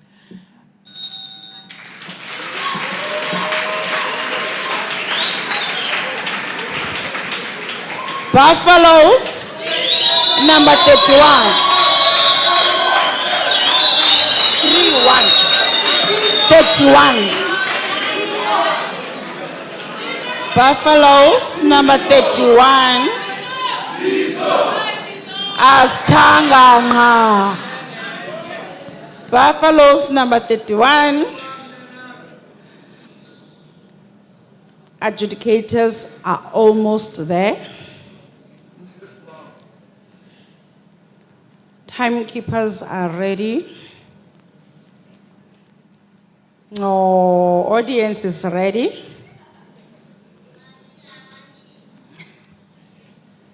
The participant is ready, and thank you. Adjudicators are ready, timekeepers are ready. Your time starts when the bell rings. Thank you. Listen to silence. Whispers have much to say. A comrade, a freedom fighter at heart, from the Mgwali villages on the outskirts of Stutterheim. On his second attempt, Livingston Malinga Gqeba authors a book titled Whispers from Skeletons. From the quiet solitude of its mosaic blend of colors, the Ilongwek village engulfed in Mbashe municipality, to the bustling streets of the mother city in the township of Nyanga and Ndlovili, where bullets pierce human flesh, gangsterism and muggings terrorize communities. Mbangwa, our stalwart, moves from his impoverished village to seek better opportunities of employment. He learns wars of resistance and colonialism, joining a work team, stepping on people's toes when he finds resilience, fighting for his people. Opposing Mbangwa is Skoma, with arrogant display of opulence in the midst of poverty. Instead of improving the lives of the vulnerable, Skoma fattens his wallet through their misery. Mlibokazi is in cahoots with Skoma when their common interest is to destroy Mbangwa. When our stalwart ends his love affair with a financially astute businesswoman, things turn sour as Mlibokazi is out to destroy Mbangwa, causing Mam Tipa's death. With vivid prose and unforgettable characters, this fictitious novel paints a rich tapestry of greed, corruption, and injustice, emphasizing intuition, teaching us to follow our instincts instead of following others' opinions. Whispers from Skeletons exposes that comrades who fought for our liberation will never taste its freedom. They will just be skeletons living to tell the tale. It would be utter disrespect to criticize this body of work. Therefore, I applaud Mr. Gqeba's impeccable art of writing. The novel is saturated with synchronicities, figures of speech, such as the personification on page 78, I quote, "In reality, life was a complex web of genuine aspirations, deceitful actions, evil intentions, and squashed dreams," close quote. This novel is a compelling exploration of our transformation post-apartheid, offering valuable insights to high school scholars and varsity students, and to all those who have an interest in comrades who refuse to be silenced. Listen to your silence. Your whispers have much to say.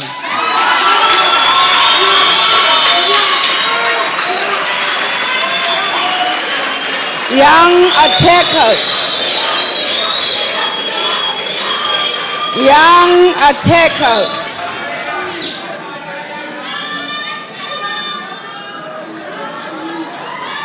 Number 7. Young attackers, number 7 on the list. Hello. Right. All right. The adjudicators are ready. Kuzawunukiti. Adjudicators, almost there. Kutwa, adjudicators are ready, timekeepers are ready. Your time starts when the bell rings. Thank you. Good afternoon, everyone. My name is Goniwe Kamani, coming from the book club called Imista Yangatika, sorry. Today I'll be doing a book review of the book titled Whispers from Skeletons, written by L.M. Gqeba. The story is about a man called Mbangwa, born in the rural parts of Eastern Cape, in a village called Ilongwe. After a few stints working as a mine worker in Johannesburg, he decided to seek work in Cape Town. There he finds a job in a textile factory. He develops in a trade union movement and also in a textile textile country trading. His life took a twist for the worst. He met Mlibo, a self-made businesswoman who falls ahead with love with Mbangwa. The story is about understanding cultural and also developing relationships. I recommend the book should be given to people because it talks about relationships, also politics. I quoted some words in page 19. How do people survive in these conditions? The message of the book is that you have to not judge others people cultural and how do they think their own things using ancestors. Ew, I guess.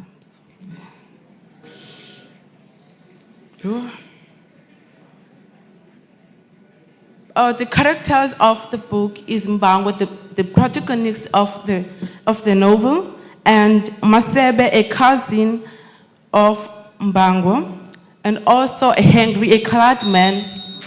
Thank you. Kudos. Number 30. Kudos. Number 30. Kudos.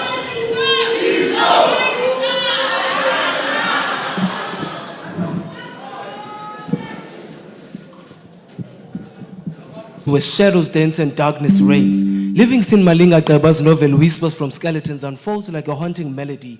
The tale of Mbangwa's journey is a poignant exploration of the human condition, where the lines between freedom and confinement blur like the mist that conceals the Eastern Cape Mountains. Mbangwa's journey begins in a rural village of Ilongwe, where the weight of tradition and expectations presses upon him like a physical force. His decision to flee to Cape Town is a desperate bid for liberation, a quest to escape the suffocating grip of his circumstances. Yet as he navigates the intricate streets of the city, he finds himself ensnared in a new web of complexities. The enigmatic figure of the General Zingisile looms large in Mbangwa's life, whispering secrets and prophecies that echo through his mind like the whispers of the skeletons haunt the novel's title. As Mbangwa becomes embroiled in the struggles of the trade union, he faces formidable adversaries who seek to silence him. Henry and Skoma, two menacing figures, stalk him like the specters. Their threats and intimidations, a constant reminder of the dangers that lurk in the shadows. Indeed, the grass is not green on the other side, as he allows lust to cloud his judgment, leading him to disregard his voices and fall from Libogazi, who makes him oblivious to his downfall. Quoting page 44, open quote, "The man from nowhere," close quote. Who is he? Where does he come from?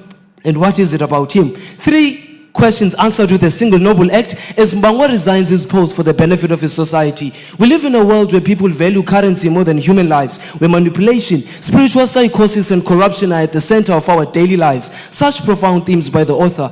Ultimately, Whispers from the Skeletons is a haunting exploration of the human condition, a journey into the very heart of darkness. Qaba's prose is a masterful blend of poetry and precision, weaving a narrative that is both beautiful and brutal, reminding us that the past is never truly the past and the shadows that follow us are always our own. Standing in for the Kudus Book Club, I am Loiso Soldati. Thank you.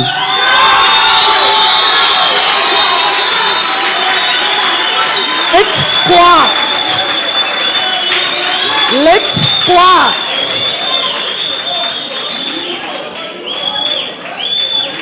Let's squat is the next book club, number 8.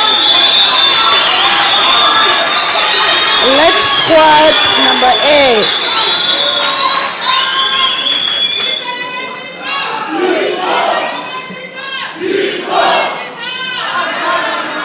I said earlier on, Nukiti, when the guy came, he took off his jacket. Okay. The adjudicators are almost there, but the guy is hot. He took off his jacket. Number 8, let's squat. No, sir. Ma'am. It's horse riders. Horse riders. Mr. Mona, he says he's not let's squat. Just a minute.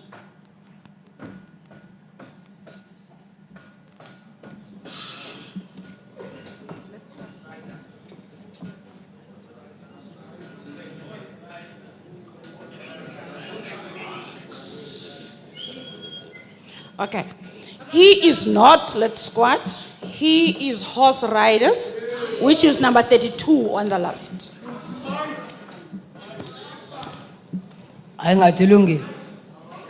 Number 32 on the list.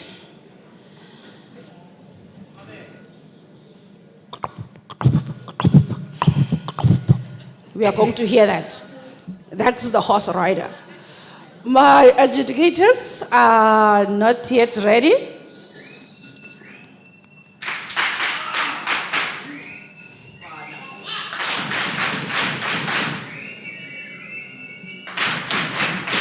Thank you very much. My adjudicators are ready. Timekeepers are ready. Is your mic okay? Yeah, it's okay. Your time starts when the bell rings. Thank you. I hear whispers in my ears, but when I wake up, they disappear. That was breaking the topic of the novel Whispers from Skeletons, authored by L.M. Kaiba. The novel's first appearance starts from the rural parts of the Eastern Cape, in a village called Ilongwe and resides in Cape Town. I congratulate the author for a creative link of the topic and the words spoken by Mbangwa, quoted on chapter 9, page 108, open quote. I can almost hear my ancestors beckoning me home. It's the whispers from skeletons, close quote. Our protagonist, Mbangwa, a man who leaves his wife and 2 daughters in the Eastern Cape to seek work in Cape Town. He gets an occupation in the textile industry and becomes active on the trade union movement, and at the same time, he develops into an effective community activist. Our antagonist on this novel is Sekoma. He is notorious for promiscuity and corruption. On the novel, we also have Mlibokazi, a self-made businesswoman who had a short fling with Sekoma before falling head over heels in love with Mbangwa. This is what raises the conflict between the two. She loved and enjoyed the finer things in life. Her pear-shaped face was complemented by soulful brown eyes, long black hair, and full luscious lips. It's true when they say in a relationship, you should expect the unexpected, because Mlibokazi also contributed in his tragic novella. I criticize the writer for using his cultural language on an English-based novel, quoting on chapter 1, page 8, open quote, ukuqumelela, close quote, meaning covering weeds with soil. For that, I rated 9 over 10. The tone of the book comes from a pain that is beyond tears. No words could describe it. The writer uses dialogue to develop characters, recommended for 18 years and above readers. Now, the question is, what's the main cause of all this sadness? Only way to find out. Click, click. The book is available online, libraries, and bookshops. I am Nonelela Mahala from the Horse Riders. To the auditorium and the churches.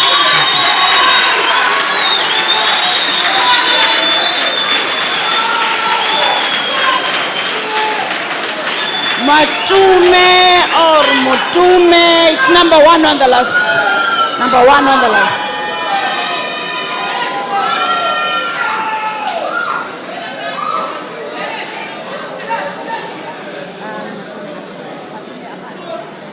Matume Apane, number 1 on the list.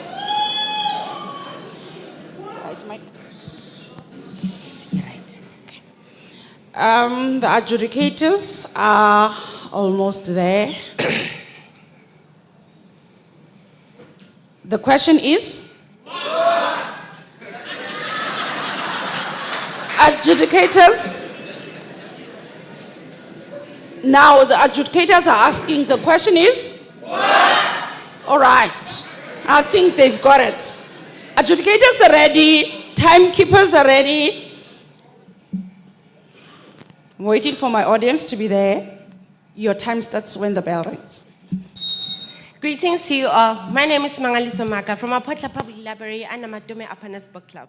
I'm here to present my review of a book titled Whispers from Skeletons by L.M. Kaiba, which is a book dedicated to all the men and women who continue to devote their lives to fighting for the underprivileged. In this book, we find 3 amazing characters. At the center of the story, a complex, dynamic protagonist, Mbangwa, who is a man previously ordinary but now a successed community activist.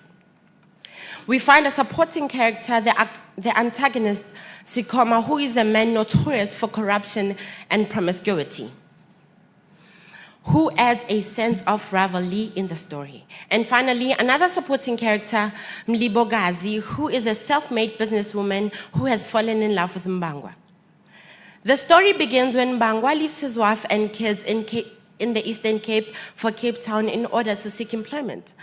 Upon his arrival there, while trying to make a life for himself, He then discovers that the locals are being led by a man who emits the corruption and promiscuity that plague our society.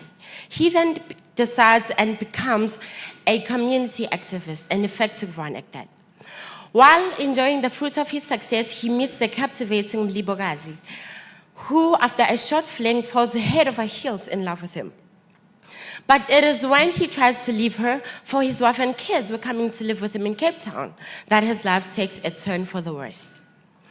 The story concludes when, with his wife having passed away, Mbangwa turns his back on Jovini and sets his eyes on the ancestral lands where he returns to listen to the whispers from skeletons. The moral of the story is, it is of the utmost importance to remind ourselves of our roots, beliefs, and values. For while trying to create the lives that we desire, it is extremely easy to lose ourselves in the bright lights of the city. Thank you.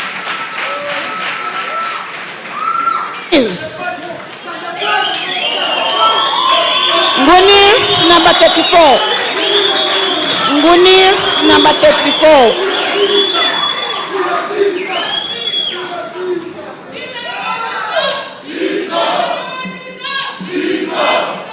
Astanga number 34. Ngunis. Right. Ngunis number 34. And this is? And this is? I didn't ask what is the question. And this is? How? Ngunis. The adjudicators are ready. Timekeepers are ready. The participant is ready. Your time starts when the clock bell. Spiritual messages from our ancestors play an integral part in our African culture and beliefs. Greetings. I present to you Whispers from Skeletons by L.M. Mqeba. Set in the modern days at Ilongwe village in the Eastern Cape and in Cape Town. The story is a continuation and the story is an emotional roller coaster coiling from love, family, and culture to politics, crime, corruption, and betrayal that seek to conscientize us on the socio-economic and political struggles that face our daily lives. The protagonist, Mbangwa, a family man, leaves his home in pursuit of greener pastures in Cape Town. And with assistance from his cousin Masebe, he indeed finds his feet and lands himself a job at a textile factory. And inspired enough, he joins a workers' trade union and becomes a community activist. Now, being a man of high morals, vocal and passionate about fighting for the underprivileged, he makes it to the enemy list of the vindictive, corrupt, and promiscuous Councillor Sikoma, who at the time also fancies a momentous businesswoman, Mlibokazi, aka Mlibo, but Mlibo falls in love with Mbangwa instead. Now, the real trouble starts at a later stage when Mbangwa decides to put an end to his adulterous relationship, driven by devotion for his wife, Mamtipa, and their two daughters who have now moved to Cape Town to live with him. Mlibo, now turned antagonist, teams up with Mbangwa's enemies to conspire against him, followed by a series of unfortunate events that really test his inner strength. Hats off to the writer for being accommodative to the audience in his language use and translations. For instance, the appetite-whetting taglines of the food vendors at the train station on page 10, and I quote, "Umbona, umbona, umbona betu." Literally translated, it means, "Milis, milis, milis people," close quote. The message that I'm taking from the book is that we are sometimes negligent and make reckless choices that can be detrimental to those we love the most. Recommending the book to all and sundry, I'm Onel Mnyobe representing the Ngunis. I thank you.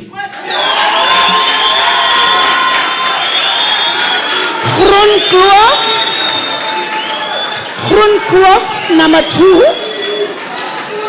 Groenkloof.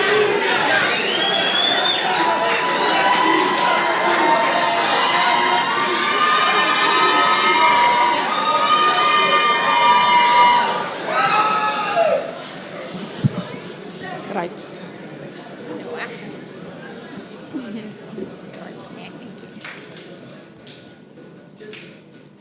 Groenkloof, number 2. Number 2. Umbon, umbon, umbon.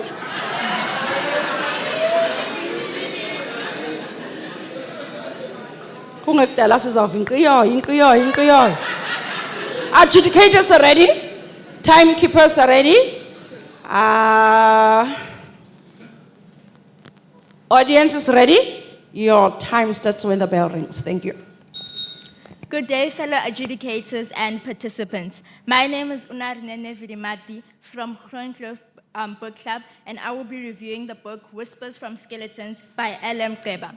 The book Whispers from Skeletons speaks about a South African man named Mbangwa who leaves the Eastern Cape to seek better opportunities in the mother city. Unfortunately, when he arrives, he is met by the stark reality of crippling poverty. This book conscientizes us about the realities of Black South Africans in post-apartheid South Africa. It poses the question to us, is this the real liberation that we fought for?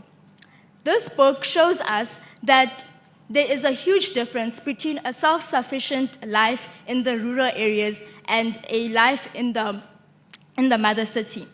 I would rate this book a 3.5 out of 5 because I feel like the author did a lot of mansplaining. There is no room to read between the lines. Everything is given to you. However, it is an important book as it prompts us to ask important questions about the status quo in which we are living in South Africa at the moment. Thank you.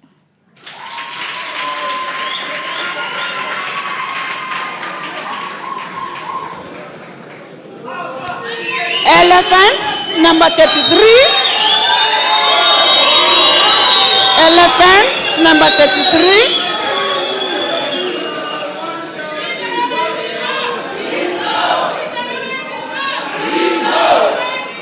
Asithanga nqa. Asiculi kaloku bhuti. Asiculi kaloku mbona torho. Adjudicators are almost there. Timekeepers are ready. How far followed, Yamadot? Elephants. Number 33. Mlibo no mlibokazi. Adjudicators are ready. Timekeepers are ready. The audience is ready. Your time starts when the bell rings. Thank you. Beyond the silence, whispers from skeletons echo. Greetings, my name is Nibulele Singu, representing Elephants Book Club. This is a captivating tragedy novel by L.M. Qeba, set against the backdrop of South Africa's New Dawn. The story unfolds from Ilongwe with a primary focus on Cape Town. And as we dive into the intricate themes that whispers, adultery, betrayals, and revenge interwoven with tragic Roman tales that resonates throughout the narrative, you will find Mbangwa, our flawed protagonist who moves to Cape Town in search of better life opportunities with the support of his beloved wife, Mamtipa. However, he later finds employment and also becomes a community activist, which fueled his rivalry with the corrupt councillor Skoma. Meanwhile, his life unravels when he becomes embroiled in an affair with Mlibokazi, an independent businesswoman. But wait, what happens when he rejects her? Well, with antagonistic intentions, she conspires with Skoma to set ablaze Mbangwa's home, tragically killing Mamtipa, his wife. And it is through these calamities that the author conveys a message to society that infidelity's whispered secrets can stream devastating consequences. Anyway, the author's linguistic dexterity is remarkable. For instance, he uses personification simultaneously with a metaphor that relates to the title of the book, such as on page 72, I quote, "The voices from the graves or the whispers from skeletons," close quote. Though I strongly criticize the editor and publisher for the lack of proper spacing after full stops, detracting from the reading experience, I therefore recommend this novel to readers from all walks of life because of its compelling read that addresses issues like social decay in our societies, rating it with a 9 out of 10. Ladies and gentlemen, gratitude to you all for lending me an ear. Thank you.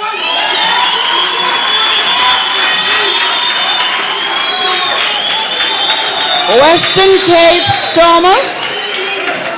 Western Cape Stormers, number 42.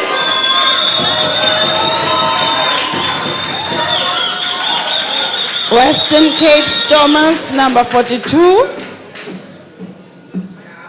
I don't know whether the stage is hot or it's cold. Others are taking the jackets off and others are bringing them on. All right. Number 42, Western Cape Stormers.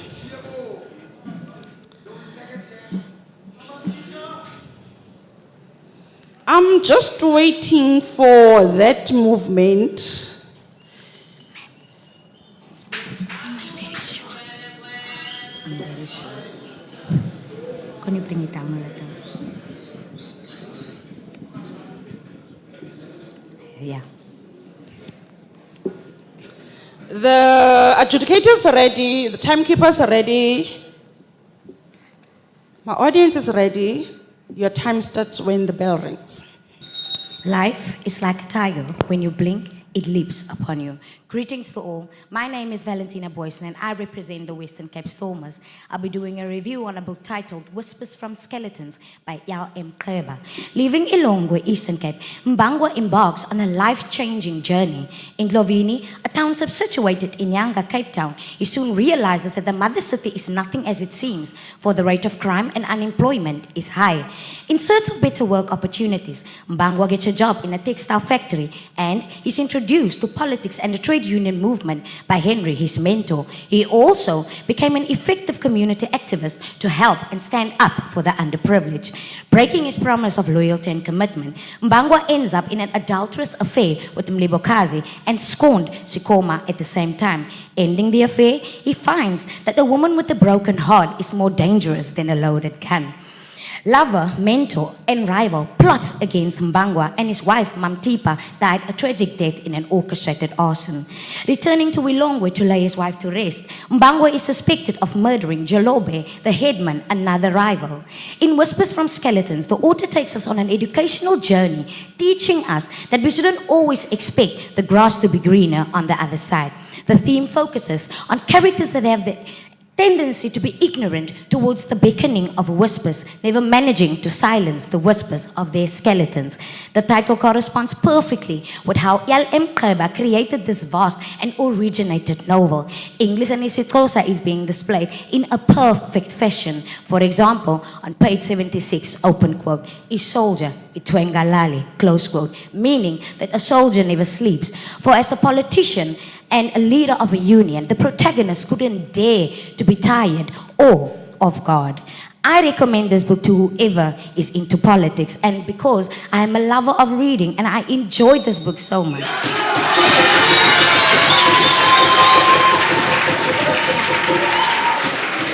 Dikwangkwetla. Dikwangkwetla.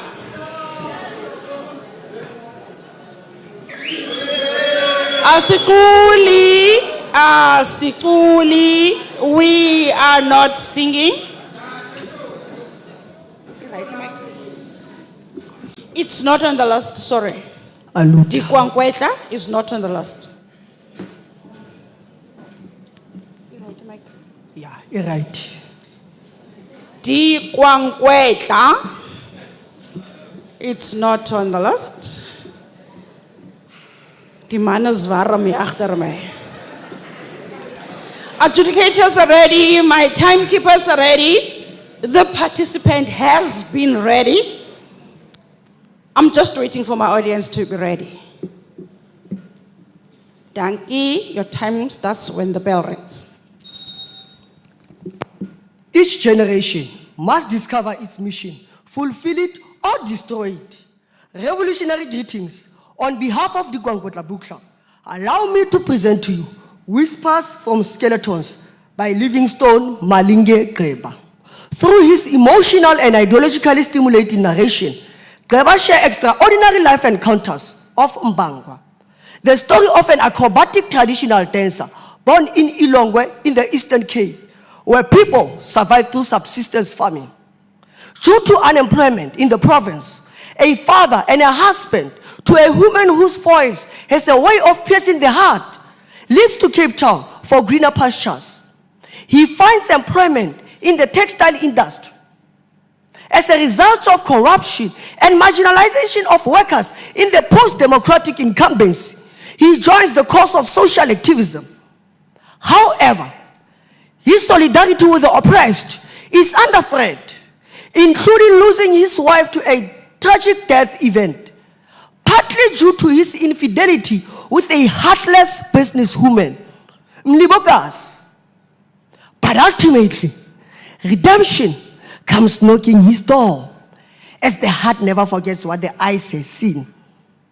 The theme of this novel is socio-cultural awareness, as the author conveys to us that just as Mbangwa, a Mataya, conscious of his ancestors' whispers, has pursued social transformation against all odds, it is also possible for us that as we pursue our own journeys of life, persistence and humanity be the key driver. This book was made available for you by the National Library of South Africa and to agitate the young and the old. For me, Clement Sotayeng, Funda Mzantsi, aluta continue.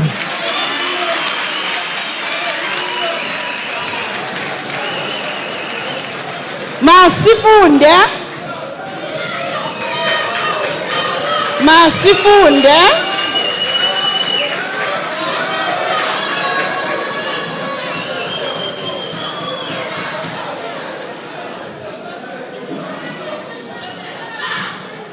Masifunde, number 26. Masifunde, number 26. 1, 2, 3. 1, 2, 3. The adjudicators are ready. Masifunde.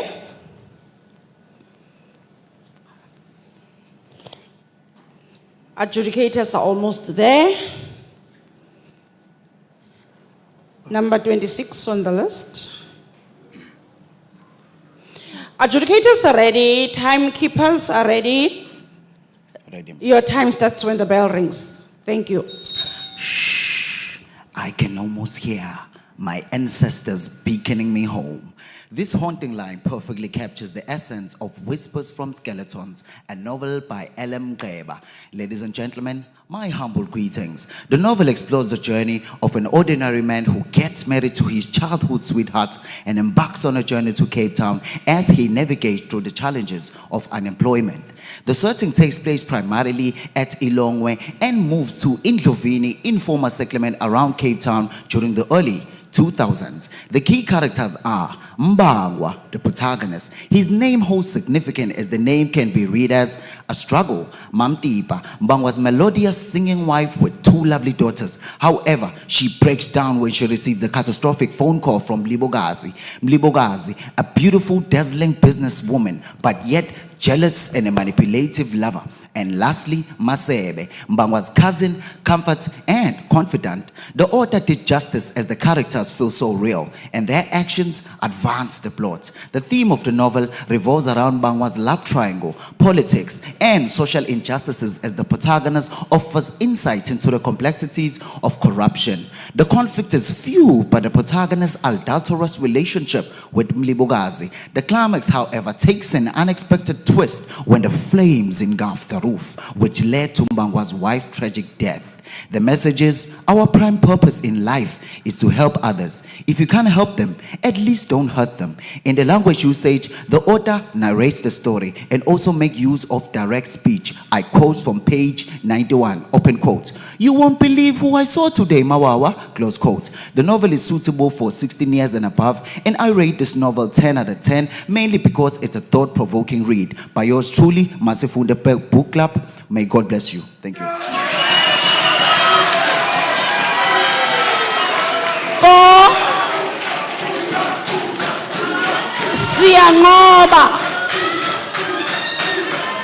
Siangoba, number 27. Siangoba, number 27.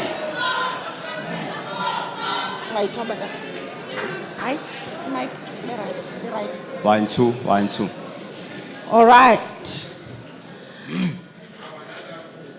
Lando dayamba nento zayo yonke seyirigsak sopi opirig. Adjudicators, are you ready?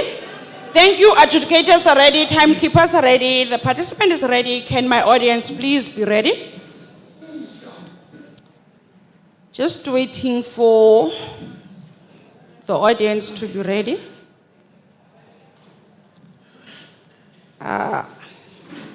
Your time starts when the bell rings. Thank you.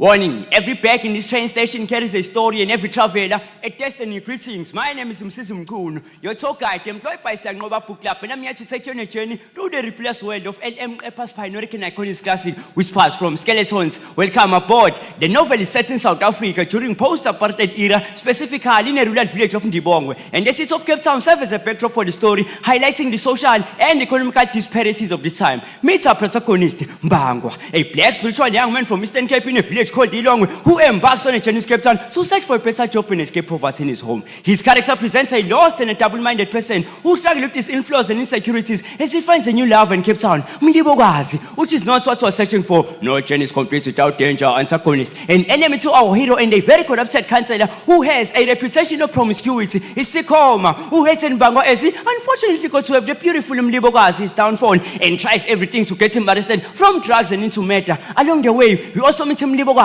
a dazzling businesswoman who's beauty blind like city lights at night, a jealous lover indeed. You immediately falls in love with a married man only to realize that she's in love alone and threatens Banga's wife with phone calls at night. Be aware, she's both a scenic attraction and a dangerous detour. Look out the window. The theme and message mountain inequality stand out to be the theme as the message continues to lament and accentuate to us that there is still no change in this country, making it the central part of the story. I give it a 8 stars out of 10 because its language usage creates a vivid and immersive reading experience. Just like to play with figures of speech, look in page 39, open quotes, the mega machinery called the government, close quotes, a personification indeed which invites all readers into the world of the novel. The novel's narrative is written in a demonic and a descriptive style, which creates an intimate and a relatable tone. Hey, this is a mirror reflecting our own struggle and our own search for authenticity. Woo-hoo! And that's the whispering sound of the train telling us we have reached our destination, and I thank you all.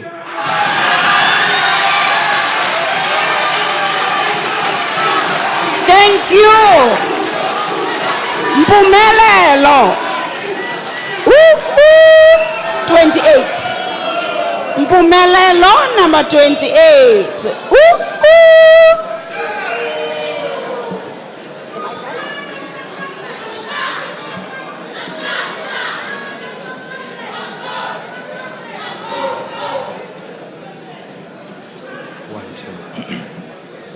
The adjudicators are ready. Timekeepers are ready. The participant is ready. I'm just waiting for my audience to be with us. Your time starts when the bell. Your time starts when the bell rings. Thank you. I will destroy you, bastard! Close quote. Page 96. Mlibo threatens Mbangwa and ignites a chain of devastating events erupting in a climax of arson attacks. But I'm getting ahead of myself. Greetings. L.M. Kleber's novel Whispers from Skeletons centers on Mbangwa, who migrates from the peaceful village of Ilongwe in the Eastern Cape to the bustle of Cape Town, post-apartheid South Africa, seeking a brighter future for his wife, Mamtipa, and their 2 daughters. However, his aspirations unravel when he clashes with Sikoma, a local politician. This conflict intertwines with the reckless affair he has with Mlibo, a charismatic yet volatile businesswoman who feels betrayed. Mbangwa's character is well developed. His name, meaning bone of contention, aligns with the storyline. The author weaves township vernacular and Xhosa-inflected English in a tone that shifts from optimism to an ominous foreboding in an even-paced prose. Literary devices employed include juxtaposition on page 12, old versus new lifestyle, emphasizing how fragile Mbangwa's rural identity is when confronted with modern city culture. Besides the title being a metaphor and personification, Skeletons is symbolic of ancestors. As well, it is also an oxymoron in that whispers are the intimate sounds of the living and skeletons, silence and death. Together, a contradiction that causes the reader to sense something paradoxical or unsettling will be revealed. Yes, the skeletons do come out the closet. Themes include infidelity, injustice, and indigenous culture. But the ultimate theme is the title itself interpreted, the haunting of unresolved conflicts. Kleber's message warns that neglecting personal and historical skeletons, affairs, corruption, colonial scars, invites destruction, advocating ethical living. Brendan Lee, Mpumelelo, thank you very much.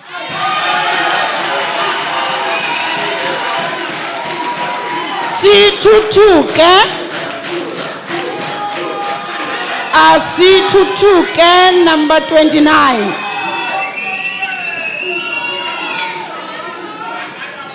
Asithuthuke, number 29. Right.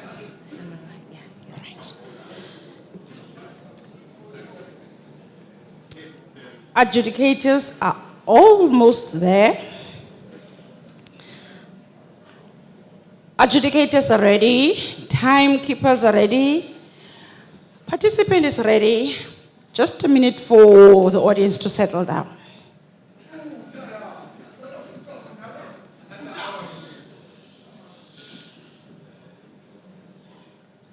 The audience is ready. Your time starts when the bell rings. Thank you. I quote, "What self-respecting man can earn a decent living working with women's clothing?" Close quotes. I am Slindile Dlamini from Asitutu Book Club, here to review this jaw-dropping novel titled Whispers from Skeletons by L.M. Greba. Greba takes us on an epic post-apartheid journey in the life of a young man venturing to find greener pastures. From the beautiful, peaceful farmlands of Port Elizabeth, adorned with beauty as far as the eye can see, the setting reaches the dangerous, gang-ridden, conflict-strife Ndlovini in Cape Town. Like riding a bicycle with no training wheels, Mbangwa, our main character, leaves behind his support system, Mam Tipa, his wife, as well as his 2 girls. The grass is never greener on the other side, Mbangwa.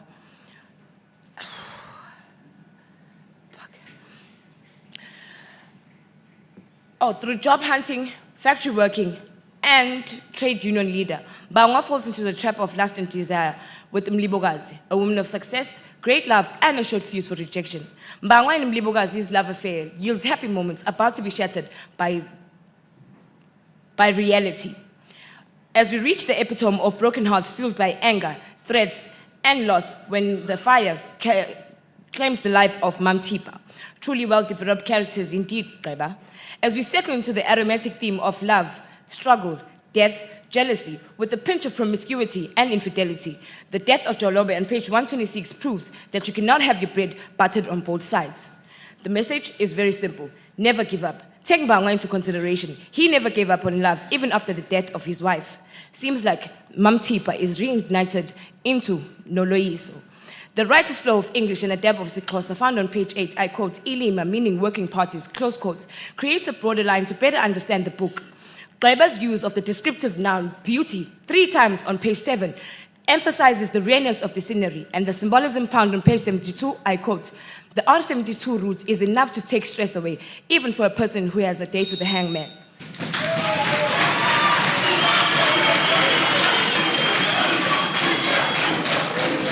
Siya Pambili. It's not on the list.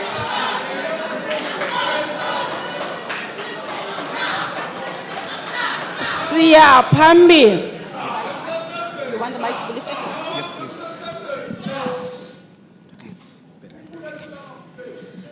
This is not just a novel, but a journey through the life of Mbangwa, born in Eastern Cape, whose journey to Cape Town in search for a job took a drastic detour into a treacherous love triangle, culminating a climax so intense with mixed emotions of petrol bomb throwing, screams and chanting, everyone crying, with suspense and quiet moments, artistically balancing Eastern Cape, Ilongwe, and Cape Town, Ndlovini, 2 settings that skeleton this novel in the early 2000s. Mbangwa, however, truly brought the character's development to life, as he also was a Casanova, married to Mam Tipa, the woman whose only sin had been to play a supportive role to him. Then the self-proclaimed business mogul, Mlibogazi, offering Mbangwa a bite of the forbidden fruit of adultery, which struck a fatal tug of war, exposing Mbangwa's hidden skeletons of promiscuity. And Noloyiso, I mean, dating your enemy's younger sister? Come on, Mbangwa. Evoking jealousy and forgiveness to being the recurring themes throughout this drama fiction novel, Mbangwa learned the hard way that rural people's loyalty is unconditional, as Mam Tipa tried to save her wedding pictures from her burning house, till death do us part. And so, looking on the bright side, I wipe my tears away at the author's altruistic style of writing, using hyperboles to create vivid imagery. Open quote, his wife's voice could force the heavens to stop and listen. Close quote, page 17, and sprinkle with a little vernac, spicing up that cultural atmosphere. Open quote, kodwa lihle ilizwe lethu. Close quote, page 72, making it suitable for all ages. And so, as I look at the cover, the title holds a metaphorical symbolism of hidden truths, thoughts and dreams, even voices from ancestors. And so, for that, I'll definitely give this novel a 9 out of 10. Thank you.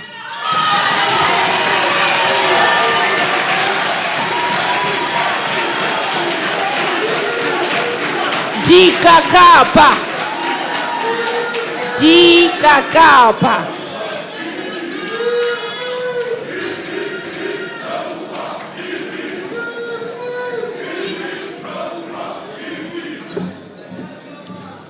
Huh? It's hot in here. Dikakapa number 23.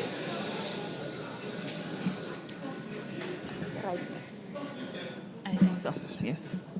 Yeah, all right. The adjudicators are ready. Timekeepers are ready. My lovely audience is ready. Your time starts when the bell rings. Thank you. Greetings. I'm representing the Kakapa Book Club in the novel Whispers from Skeleton by L.M. Qeba. Mbangwa, a father to 2 daughters and a husband to Mam Tipa. Theirs is a love born of the passions. Mbangwa, the dancer, and Mam Tipa, the melodious songstress from Ilongo village in the Eastern Cape. As Mbangwa navigates the complexities of life, being aware of the injustices surrounding black people, his outspoken nature sees him elected as a community activist and a trade union leader as he exposes the ills and perils of Cape Town. But what is life without contradictions as he betrays his wife by having an affair with a businesswoman and a psychotic lover, Mlibogazi?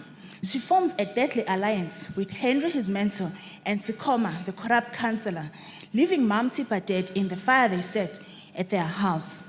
His ego almost leads to his imprisonment as he refused to speak truthfully about his whereabouts on the night of Jolobe's murder in Ilongwa village. The theme is of the importance of women, yet oppressed, deprived, belittled, and undervalued. And the message is for black people to return to our morals and our values and our roots as they are our whispers from skeletons. Our ancestors are always with us, and they talk in whispers. Are we listening to their advice? They foresee the past, present, and the future. When will we quieten the noise in our lives to listen to their advice? I recommend this read to readers from age of 16, as it is a good read with a few offensive words and a bit of Xhosa words used. The reader can easily imagine the moving description of the beauty of the land by the author. Get yourself a copy from your nearest library or local bookstores. Thank you.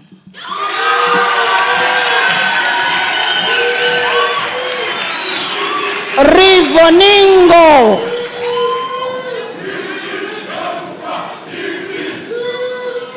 Rivoningo.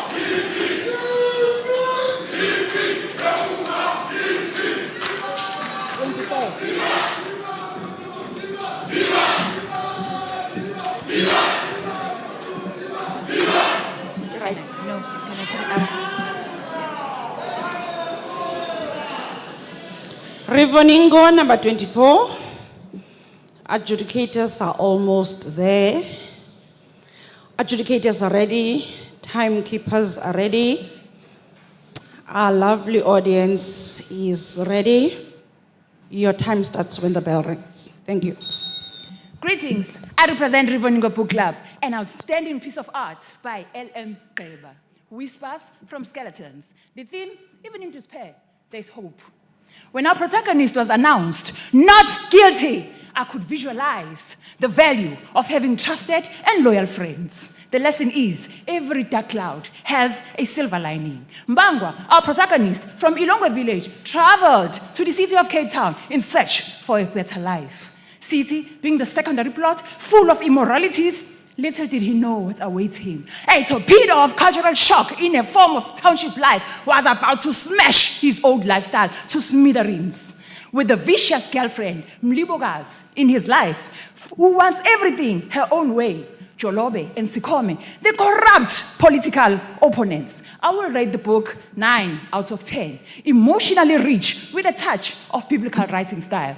Think of Olerato at her master's degree, killed just for love. Hence, I recommend the book to all matured women out there. A point reserved for critics. Minimal vulgar language has been used in some parts of the book. However, the story setting is well structured. Mr. Qiba did not leave us hanging. Although the wife, Sekoma, ended in a painful death, whispers from her skeleton never allowed her innocent husband to rot in jail. My take, due to escalating poverty, well-educated job seekers flocked to the textile firm. Yet, unscrupulous politicians continue making empty promises with the famous say, "Give me your number, comrades, I'll contact you." It's a lie. Life has become a dog-eat-dog world. My beautiful audience, please grab yourself a copy. It is available on the National Library of South Africa.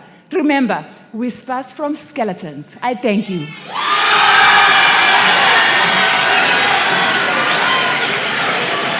T or C? Dibiza, right? Number 25. T or C? Am I right?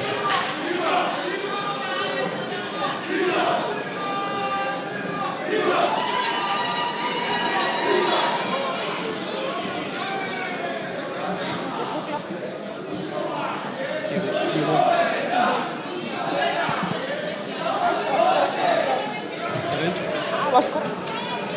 Tihosi, number 25. Number 25. Adjudicators are ready. I'm just waiting for my audience to be ready. Number 25. Adjudicators are ready. Timekeepers are ready. Lovely audience is ready. Your time starts when the bell rings. Thank you. Greetings. A classic paradox of an active politician, yet an absent father.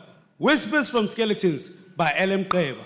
We are introduced to the main character, Mbangwa, known for his acrobatic traditional dancing, apart from his good looks and charm. Married to Mamtipa, her voice could force heaven to stop and listen to her whenever she sang. In pursuit of a brighter future, he left his wife and two beautiful daughters back in the Eastern Cape and moved to Cape Town to find employment. Little did he know that wealth is calculated on the things that you have that money can never buy. The bright lights of Cape Town introduced him to Zingisile, affectionately known as the general who introduced him to politics. Mbangwa joined the union in the textile industry where he had found employment. Being politically vocal exposed him to the likes of Sikoma, a corrupt, ruthless politician who hated Mbangwa for having the best interest of the community at heart. While enjoying the pleasures of leadership and power, Mbangwa opened the doorway to a fatal affair with a beautiful, wealthy Cape Town businesswoman, Mlibogazi. Oh, it ended in tears, leading to the death of his wife, Mamtipa. Now that she is no more, Mbangwa left Cape Town with all its skeletons and moved to the Eastern Cape, where his love and ancestors are buried, and all he hears are whispers of regret. But some people never change. As Mbangwa resorted to his usual ways, history repeated itself through politics, power, and a love affair. Mbangwa has never prioritized these daughters, hence their names are hardly ever mentioned within the book. He is a community leader, but yet an absent father. I highly recommend that the book be read by the youth of South Africa for moral regeneration. The message, never betray your vows and commitments. The truth, the theme, let the whispers of integrity and truth shape your existence. The author used the rhythmic, thank you. Active minds.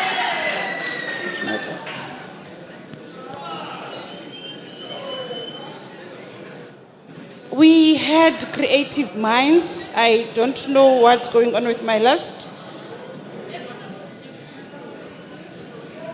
It's not talking to each other.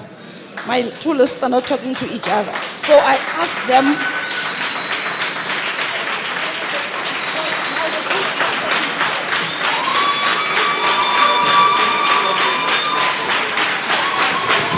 My two lists are now fighting, so I don't know.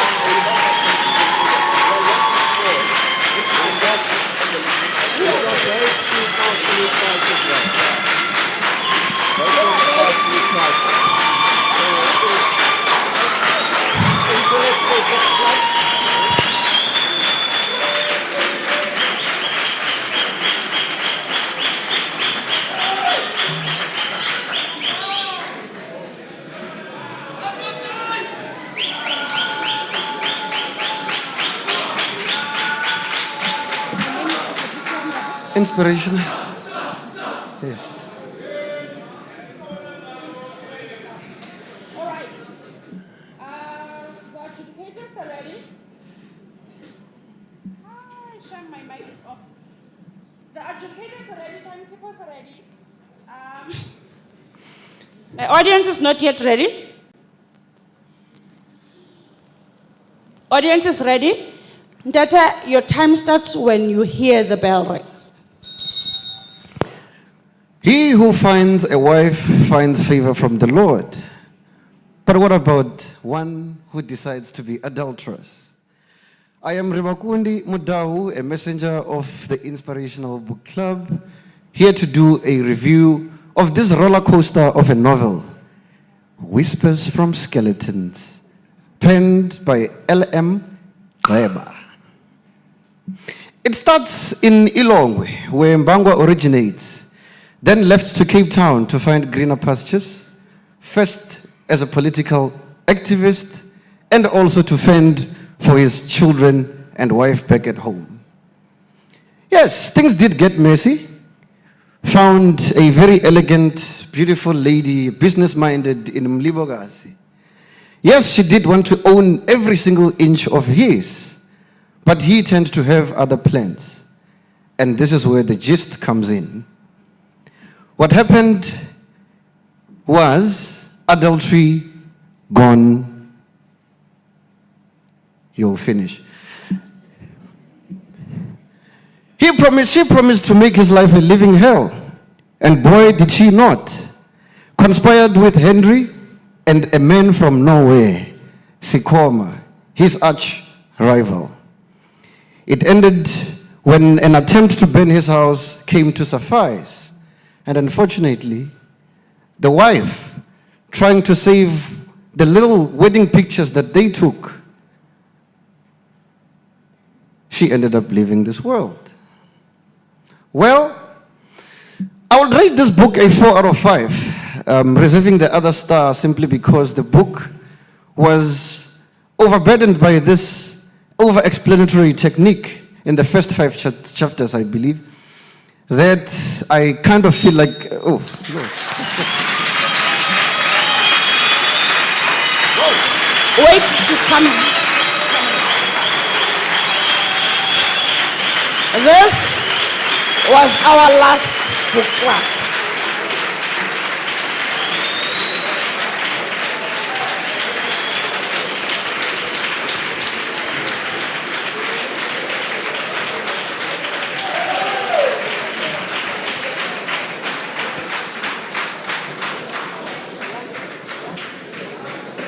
Okay, this was our last book club for the day. Now, we are going to clap, and we are going to clap as we've never clapped before. Ne? We are clapping for all of us for being such a lovely audience. Masien Madot.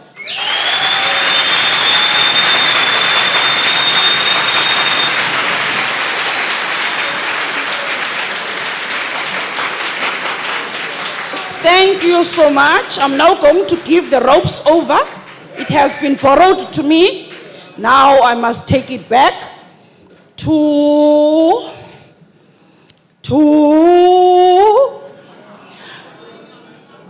3. Mr. Khalakhala is going to give us the way for tomorrow. What is it that we are going to do, what time and how we are going to do it. Thank you very much, guys.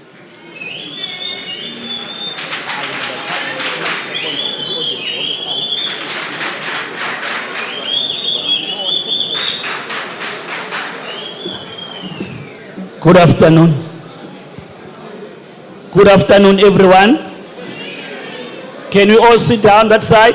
Book clubs, blue thread suits, nice uniform. Can we all sit down? Thank you so much. Thank you very much. You were the good audience. Let's continue. Remember our slogan for 2025, 15th Funda Mzantsi. We've got 3 Ds. 3 Ds. That is the discipline. We need to be disciplined. Then when we are disciplined, determination will come. And it's coming. And then dedication on what you are doing. Let's continue being the good audience. Let's continue to support each other. Let's continue to respect each other. Now, as we all seated, we will allow the management to go first, and then our dignitaries, these are our dignitaries, to go out, and then we allow the book clubs from the community, but we will start with our important group, the one with the blue tracksuits there. Shine, guys, shine. Shine, guys, shine. The other announcement is all the book clubs who were fetched or collected by the Department of Correctional Services, you are urged, when you go out, you must go at the back to wait for your transport. I'm talking about the community book clubs. From here, you go at the back, you wait for your transport. Thank you. Let's allow that process. No singing. We just move quietly. You can laugh. What I know, one who laughs last laughs the best. Thank you, RC and the AC.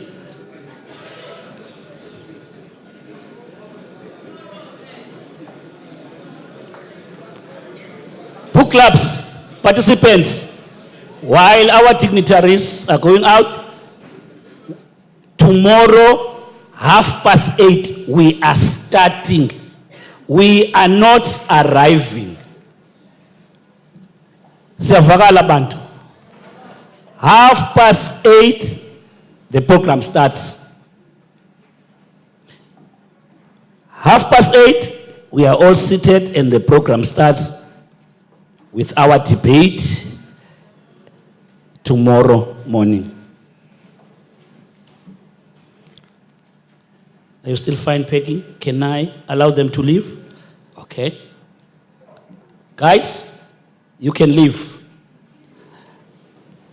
Correctional Services participants, be seated.